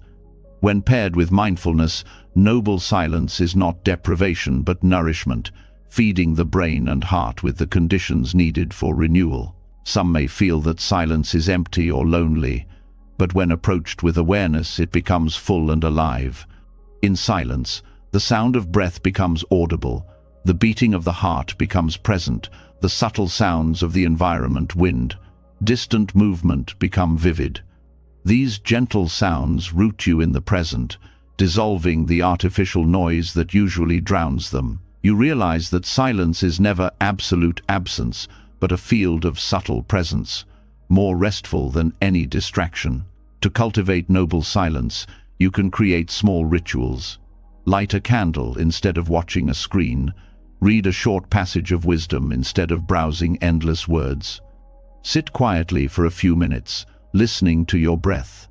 Avoid unnecessary speech, letting the night close gently. Over time, these small acts become natural. Silence ceases to feel forced. It feels like coming home. Dreams are also influenced by silence. When the senses are not overloaded before bed, the subconscious produces clearer, calmer imagery. Nightmares lessen, clarity increases, and sometimes insights arise. In Buddhist practice, silence was seen as fertile ground for wisdom. By honoring it before sleep, you align your nights with this same possibility. Dreams can become more coherent, carrying messages that reflect the calm planted in the mind. Ultimately, noble silence prepares not only for rest, but for awakening. By withdrawing from noise, you create the conditions to see clearly. By honoring stillness, you practice the same discipline that monastics have used for centuries to cultivate insight. In this way, your bedroom becomes a monastery, your night a retreat. The silence before sleep is no longer absence but presence, no longer emptiness but fullness. To rest in noble silence is to honor yourself with clarity. The mind softens, the body follows, and the heart finds peace. Sleep comes as a natural continuation of stillness rather than as an escape. And when you wake, the residue of silence remains, carrying its calm into the day. Through this practice, nights become sacred, mornings lighter, and the whole rhythm of life steadier. In silence, you find the clarity that no amount of noise could ever bring. Noble silence before sleep clears the ground, allowing the heart and mind to settle into stillness. Yet the stillness of night is not only about rest, it can also be a rehearsal for something greater. Every time you surrender to sleep, you are enacting a miniature death, the loosening of the self, the fading of identity, the release of control. In Buddhist teaching, death is not the end but a passage, a transition known as the bardo, where consciousness journeys between states. Sleep, with its nightly dissolution of the self, becomes practice for this passage. To treat each night as rehearsal is to prepare not with fear, but with wisdom, transforming rest into spiritual training. The bardo, as described in Tibetan Buddhism, is the intermediate state between death and rebirth. It is said to be a time of great potential, where liberation is possible if awareness is present. But it is also a time of confusion if the mind is untrained, filled with clinging and fear. Practicing awareness in sleep becomes preparation for meeting death with clarity. Each night, as you let go of the day and sink into unconsciousness, you mirror the process of letting go of life itself. By practicing consciously, you train to release without fear. The connection between sleep and death has long been recognized. Both involve the dissolution of ordinary consciousness. In sleep, the waking self vanishes, replaced by dream or by deep stillness. In death, the same dissolution occurs, but permanently. To notice this link changes the way you approach sleep. Instead of collapsing unconsciously, you enter with intention. Tonight I practice letting go. Tonight I rehearse death. This attitude softens the fear of both sleep and death, transforming them into gateways rather than threats. This practice begins with awareness at the threshold of sleep.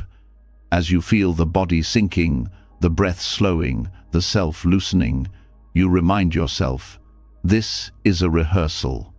You notice the resistance, the desire to hold on to thought, identity, control, and gently release it. Each release is training, each surrender a strengthening of the ability to let go. Over time, the mind learns to trust the process, to meet dissolution not with panic, but with acceptance. Dreams also become part of this training. In the Bardo, it is said that the mind projects visions shaped by karma. In dreams, the same occurs. Images arise, vivid and convincing, yet insubstantial. To practice awareness in dreams, whether lucid or simply mindful upon waking, is to train for the visions of the Bardo. You learn not to cling, not to fear, not to mistake appearance for solid reality. This recognition prepares you for death, in the same way it prepares you for life. By loosening attachment to illusions, deep sleep, where even dreams vanish, offers the purest rehearsal. In this state, the self is absent, yet life continues. Consciousness rests in a subtle form, unshaped by thought. To reflect on this upon waking is to glimpse what the Bardo may hold, a spacious awareness beyond identity. Each night you taste it, though often unconsciously. By bringing mindfulness to the process, you train to recognize it more clearly at the final transition. This perspective reshapes your relationship with both night and mortality. Sleep is no longer trivial, it becomes sacred practice. Death is no longer distant, it becomes familiar. Fear softens because you meet the small death nightly and wake renewed.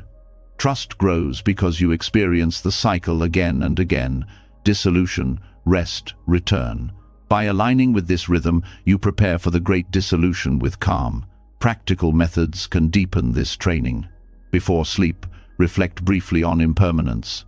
This day is finished. These thoughts are finished. I let them go. As you rest, focus on releasing clinging, one layer at a time: the body, the breath, the mind. If you wake in the night, treat it as another rehearsal. Notice the return to awareness, then release again. Each cycle becomes a microcosm of death and rebirth. This repetition conditions the mind for the ultimate letting go. This practice also nurtures compassion. When you see sleep as death's rehearsal, you remember that everyone undergoes this cycle nightly. You are not alone in your training. All beings, knowingly or not, practice dying each night.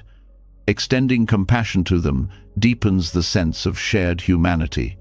And when others face death, you can meet them with greater understanding, having rehearsed the process yourself countless times. There is also humility in this practice. Sleep reminds you that no matter how strong your will, you cannot control the dissolution of consciousness. Death will be the same. To accept this humbly now prepares you to accept it later. Humility itself brings peace, reducing the ego's desperate clinging. The more you train in release, the lighter the ego's hold becomes. Even the fear of nightmares can be reframed through this lens. Nightmares mirror the Bardo's frightening visions. Instead of fleeing them, you can practice meeting them with courage. Upon waking, reflect: that was appearance, not solid. I can face visions without fear. This strengthens the mind for both dreams and death, teaching you that appearances cannot harm awareness itself. The empty pillow, noble silence, gratitude, all previous practices support this training. They clear the heart and mind so that when the rehearsal begins, you can enter it with calm. The more you align your life with compassion and clarity, the smoother the transition becomes. Sleep as Bardo practice is not isolated. It is the culmination of living, ethically, mindfully, compassionately. Over time, this perspective changes daily life. You stop clinging as desperately to possessions, achievements, and identities because you are practicing letting go each night. You live lighter, with less fear of loss. This freedom makes life richer because you engage fully without being bound. Death ceases to be an abstract terror and becomes a continuation of what you already know.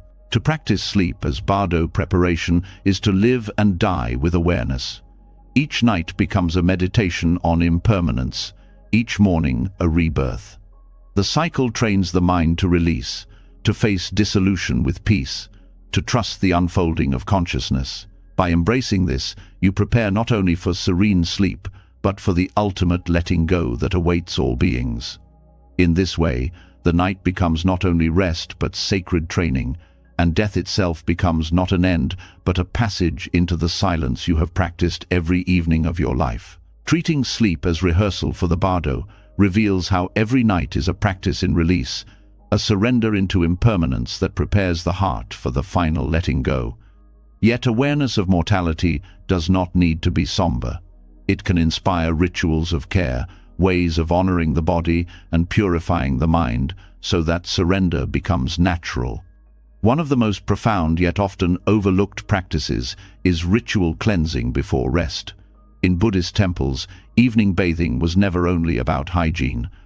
It was a form of purification, washing away not just dust and sweat, but also the subtle karmic residue of the day. Bringing this wisdom into nightly life turns bathing into a sacred act, one that prepares body and mind to enter sleep with clarity and peace. Water has always carried symbolic power. It dissolves, it cleanses, it renews. In Buddhist teaching, water represents purity and the flow of impermanence. Just as a river never holds the same water twice, the self never holds the same identity from moment to moment. Bathing before sleep becomes a reminder of this truth. The day is gone, its impressions washed away, and a new state begins. This act is more than comfort, it is ritual closure, drawing a line between what has passed and what is ready to dissolve into rest. Monastics treated bathing with mindfulness. Each movement was slow, each gesture deliberate. Soap was not lathered absent-mindedly but applied with awareness, cleansing the hands not only of dirt but of harmful actions, cleansing the mouth not only of taste but of unwholesome speech, cleansing the face not only of sweat but of masks worn in daily interactions. Each part of the body became a focus for reflection, releasing both physical residue and karmic impressions.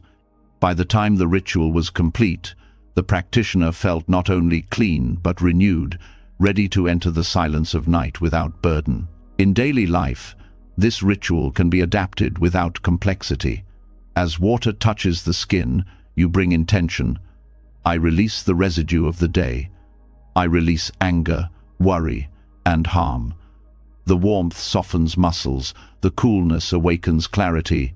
The flow itself becomes a meditation on impermanence. Instead of rushing through bathing, you linger with awareness. Each drop of water is seen as a teacher, reminding you that nothing clings forever. This deliberate practice aligns the body with the mind, ensuring both are prepared for rest. There is also a psychological effect. The body associates bathing with renewal. When practiced consistently, the ritual becomes a signal, telling the nervous system it is time to transition from activity to stillness. This is why many temples scheduled bathing in the evening. It marked the end of service, the beginning of silence. For lay practitioners, the same rhythm can apply. Cleansing the body becomes a cue for the mind, easing the transition into sleep. Beyond the physical, ritual bathing touches the emotional. The day leaves impressions not only on the skin but on the heart.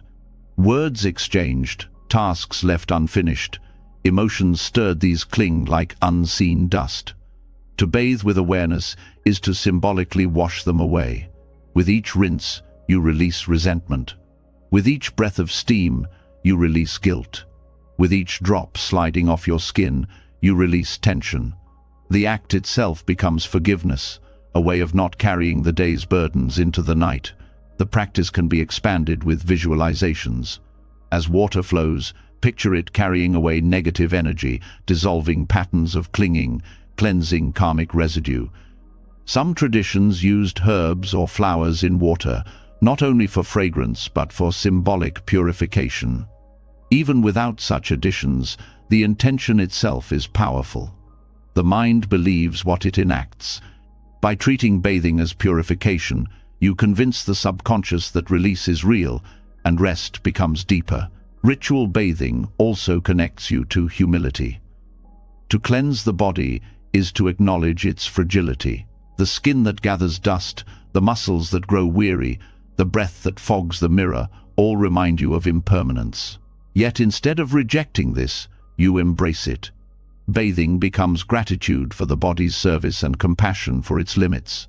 This humility prepares the heart for surrender, replacing resistance with acceptance. In temples, communal baths often created a sense of shared purification.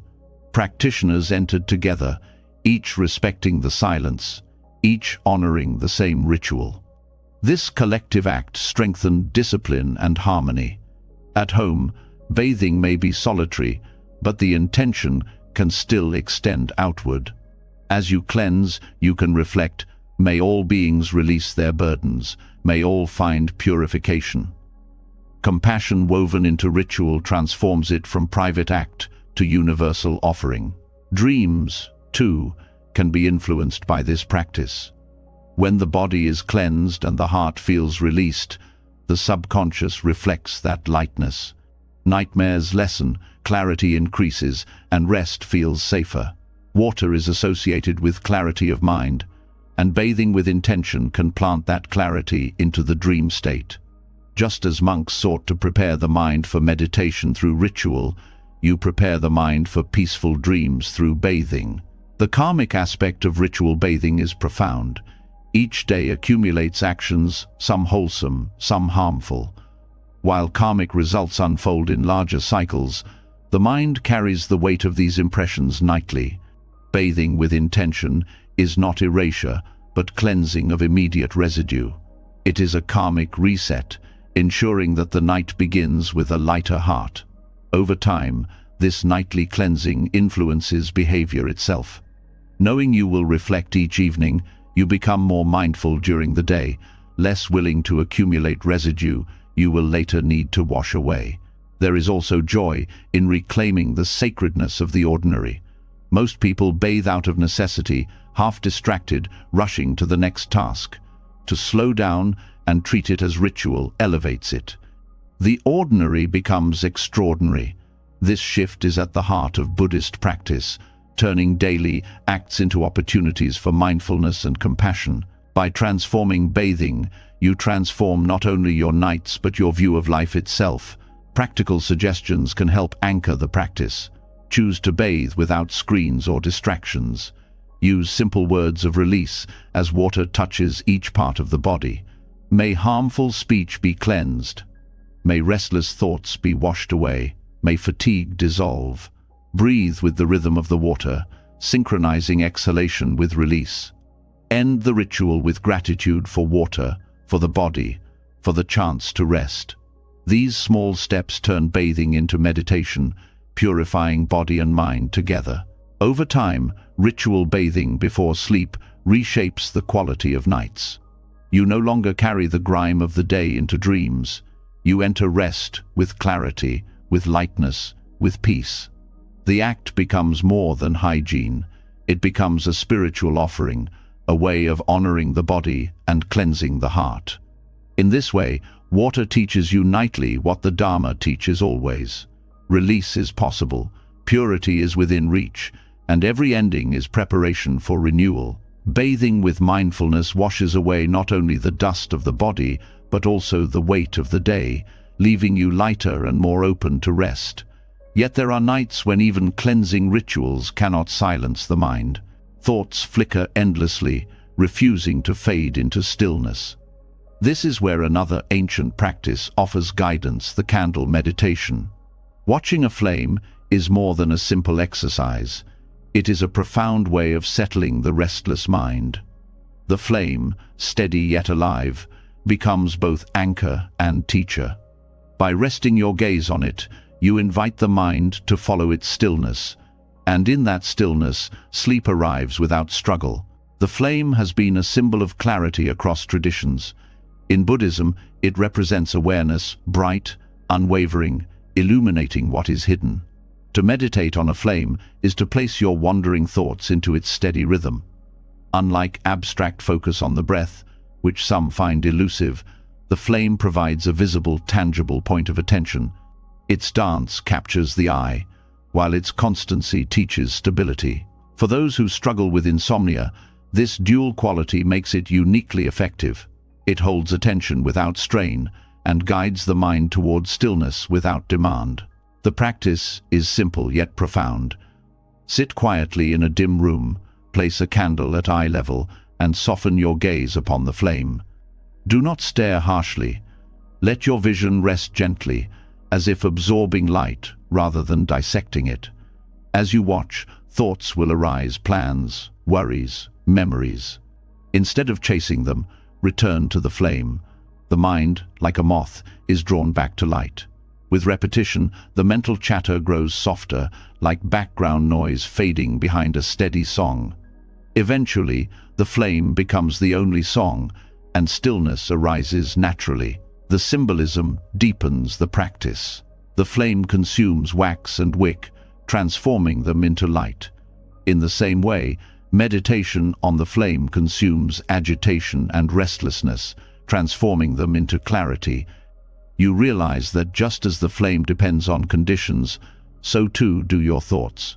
Change the conditions, remove the fuel of attention, and the thoughts diminish. This insight alone loosens insomnia's grip. You no longer see wakefulness as a battle, but as a play of conditions that can be shifted through practice.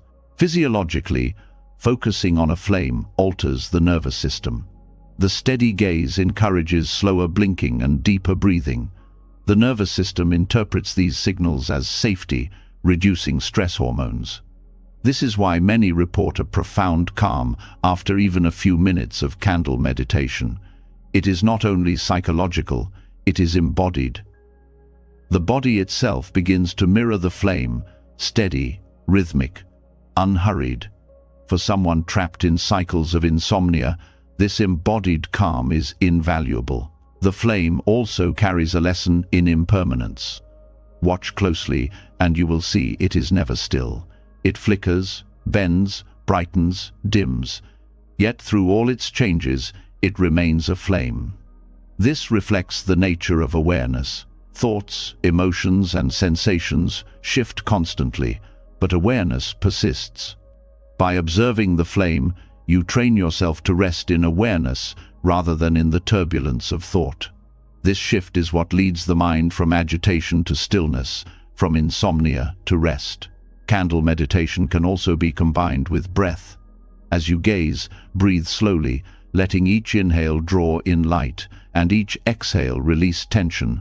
Visualize the flame entering your body, illuminating the heart, dissolving knots of anxiety. With each breath, you become more like the flame, clear, steady, luminous. Eventually, when you close your eyes, the inner flame remains. This image continues to guide the mind into sleep, carrying the calm of the practice into dreams. For those sensitive to symbolism, the flame can represent compassion. You may reflect, "May my heart burn like this flame, offering warmth to myself and to others." Ending the day with this reflection plants seeds of kindness in the subconscious. Compassion soothes the heart, making rest easier. The flame thus becomes not only a tool for calm but also a source of spiritual cultivation. Candle meditation is also effective because it replaces the restless habit of screens. Many suffer insomnia because their last act before bed is staring at devices, feeding the mind with light that agitates rather than soothes. Replacing this with a candle reorients the senses. Instead of harsh shifting images, the eye rests on natural flame. Instead of stimulation, you receive stillness. This small change has profound effects, turning the pre-sleep ritual into nourishment rather than disruption. There is a discipline in this practice. At first, the mind resists. It wants to wander, to grasp at thoughts, to reject simplicity. But with patience, the flame wins. Not by force, but by constancy. This patience mirrors the discipline of monastics who used flame gazing as a path to concentration. For lay practitioners, it does not need to lead to deep meditation states. It is enough that it quiets the mind and opens the door to rest. The discipline of returning again and again to the flame strengthens not only sleep but also mindfulness throughout life. Dreams after candle meditation often feel different. The mind, calmed and cleansed, produces dreams with more coherence, less agitation. Some even report dreams of light, of clarity, of peace. Whether or not such dreams occur, the residue upon waking is lighter. You rise not groggy but refreshed, as if the flame burned away the heaviness of the night. This reflects the karmic principle. What you plant before sleep shapes what arises within it.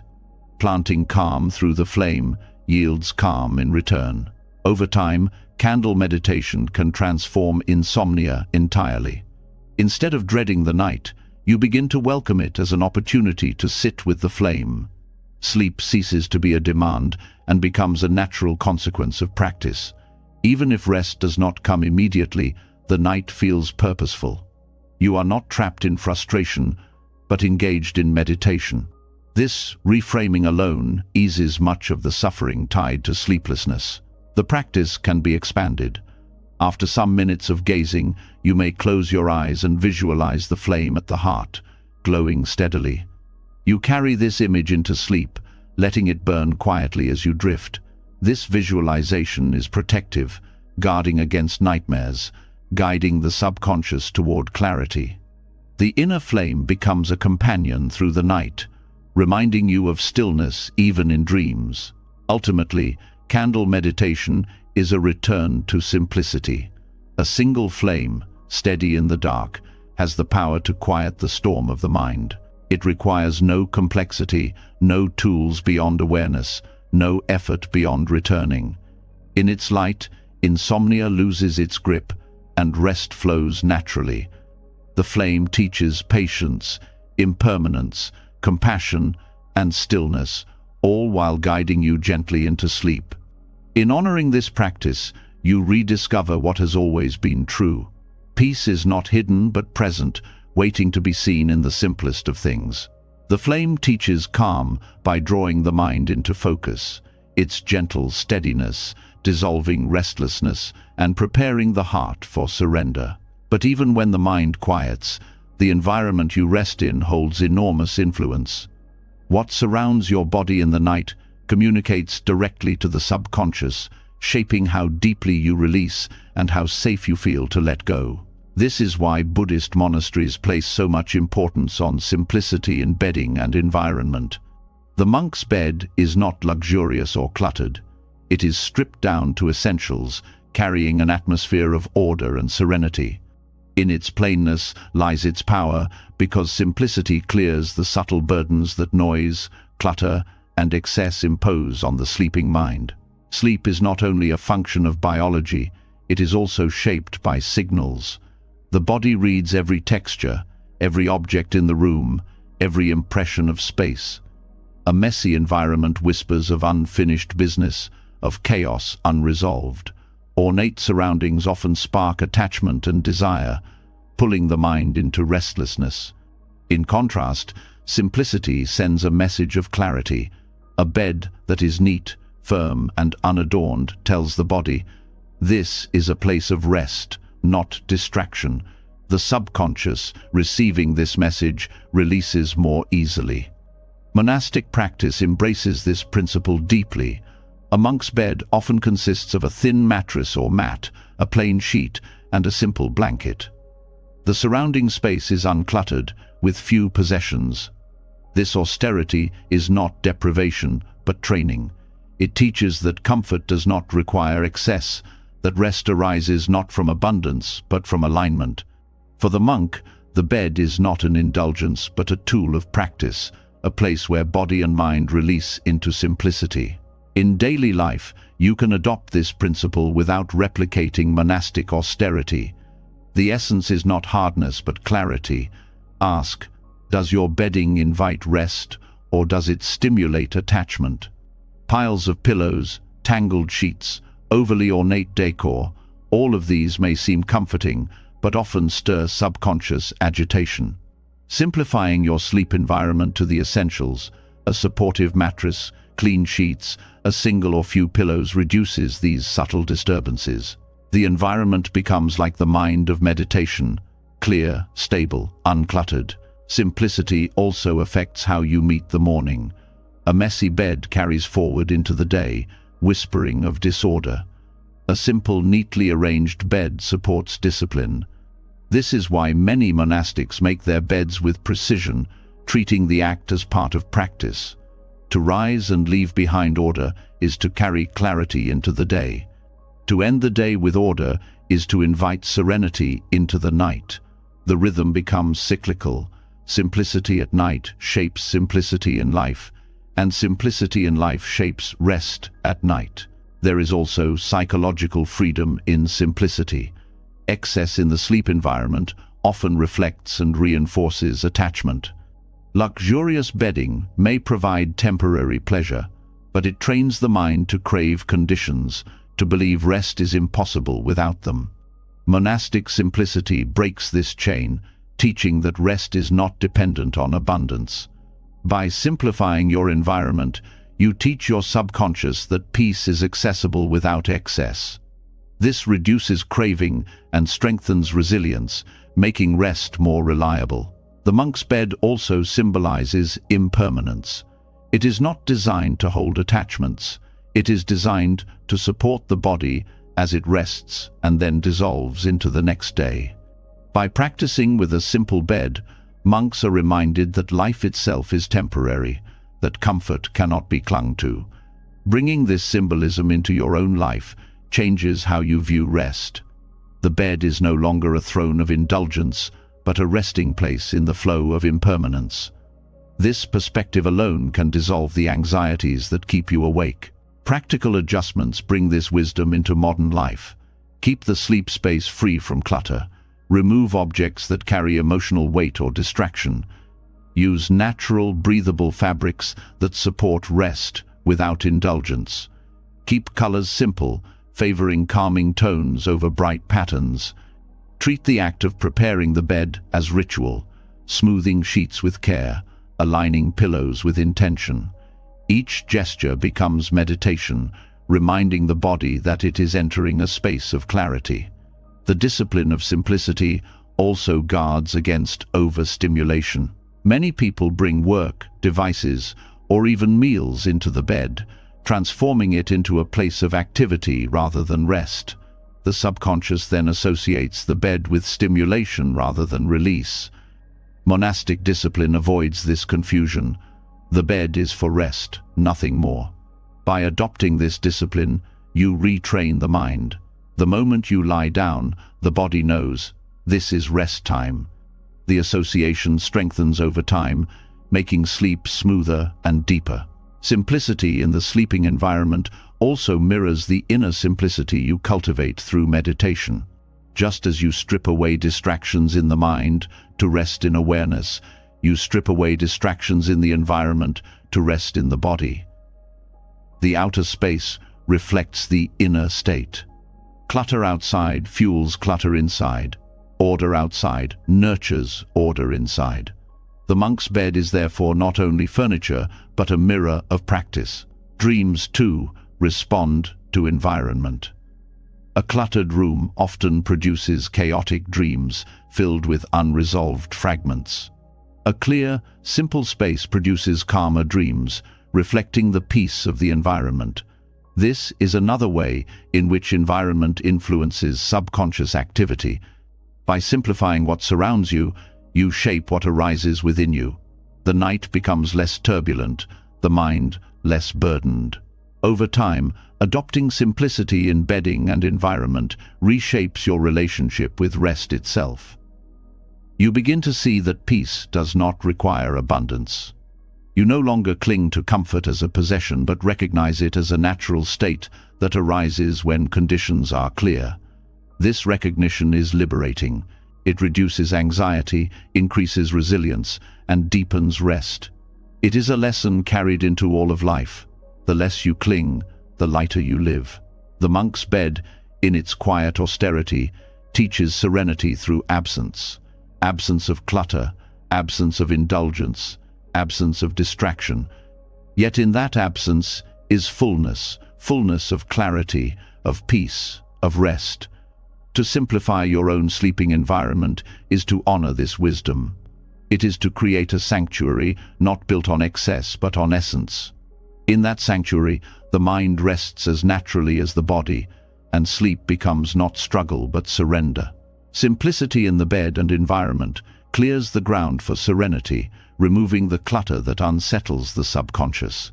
Yet even when the space is uncluttered, the way the body is placed in rest matters deeply. The posture you take is not only physical but symbolic. It shapes breath, circulation, and the tone of the mind. Buddhist tradition teaches that the body is never neutral. It influences thought, emotion, and energy flow. This is why monks were instructed to sleep in particular ways, with the lion's posture being the most renowned. Such sacred postures were seen not merely as healthy alignments, but as practices in themselves, supporting calmness, mindfulness, and even the cultivation of dreamless, restorative rest. The lion's posture, described in early Buddhist texts, involves lying on the right side with the right hand supporting the head, the left hand resting along the body, and the legs slightly bent. The Buddha himself was said to have lain this way in his final passing into nirvana. This association gave the posture profound spiritual weight, linking it to dignity, composure, and mindfulness even in the face of death.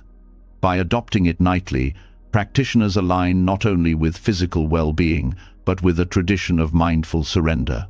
From a physiological perspective, the posture has clear benefits. Lying on the right side aids digestion, reduces strain on the heart, and supports optimal circulation during rest. The slight bend in the legs prevents stiffness, while the hand supporting the head keeps the body in a dignified yet relaxed alignment. Unlike sprawling or twisted positions, which strain joints or compress the breath, the lion's posture balances comfort with alertness. It allows the body to rest while keeping the mind steady, reducing the likelihood of chaotic dreams. But the posture's significance goes beyond biology. It embodies mindfulness. By choosing to place the body intentionally rather than collapsing into random positions, you begin rest with awareness. The posture becomes a gesture of respect toward the body, toward the night, toward life itself. This intention carries into the mind, shaping the quality of rest. Sleep entered mindfully in this way tends to be lighter, more restorative, and less troubled by agitation. Dreamless rest, often considered the deepest form of sleep, is supported by such postures. While dreams can carry teachings, they also reflect subconscious turbulence.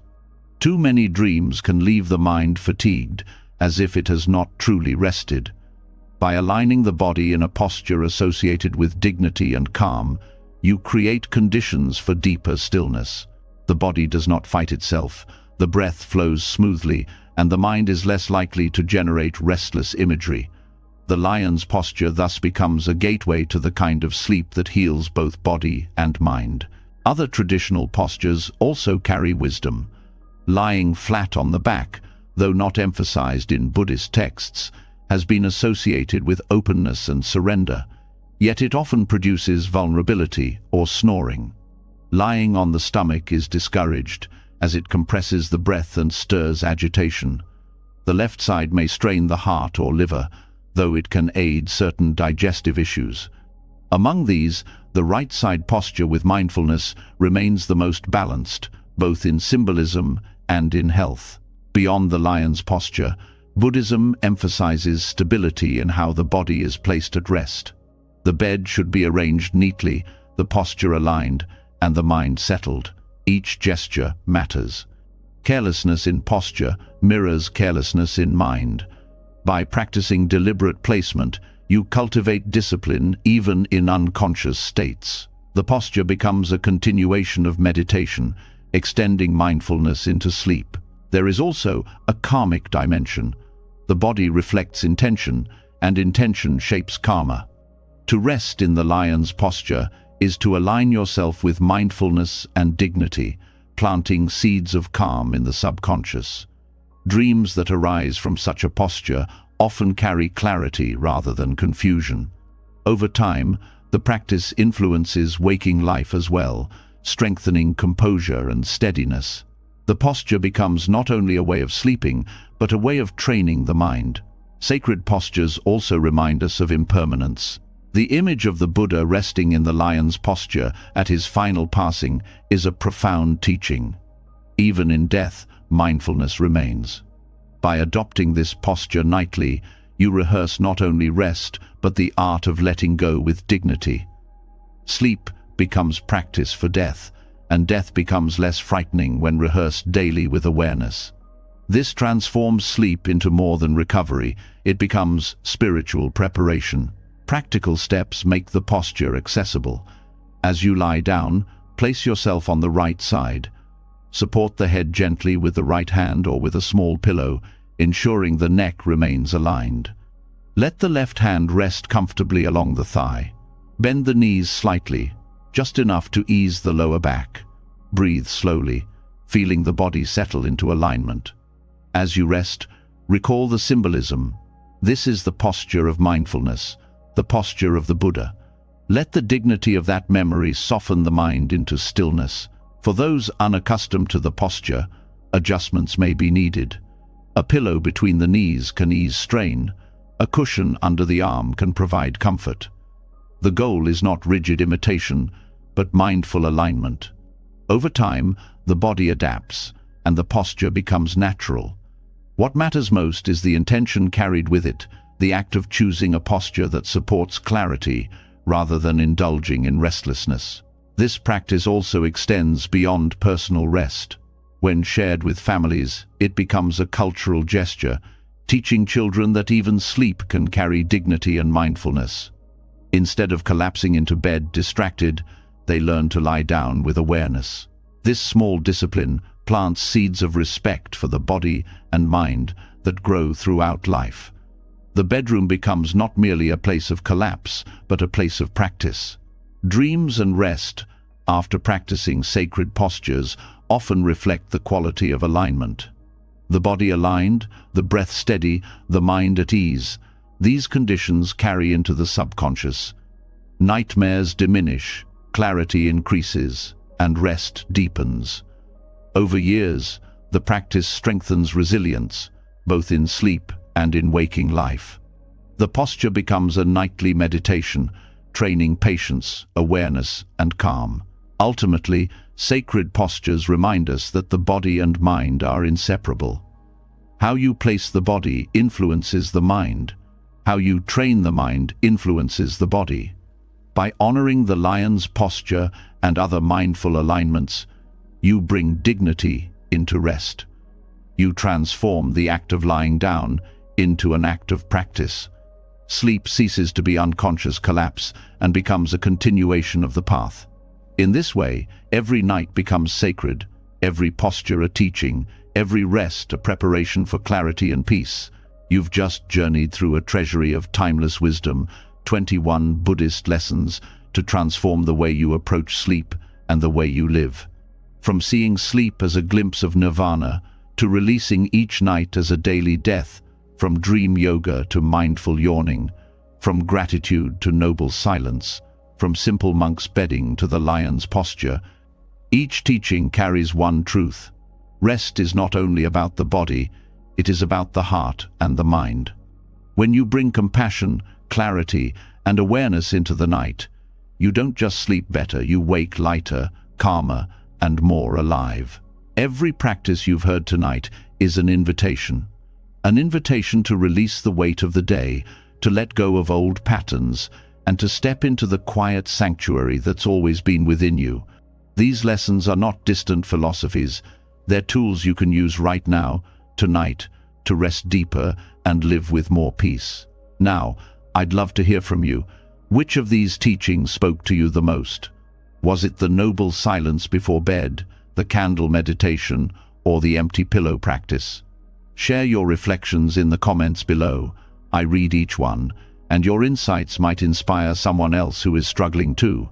And if you want more wisdom like this, lessons that blend ancient teachings with modern life, make sure to subscribe to the channel and tap the bell icon.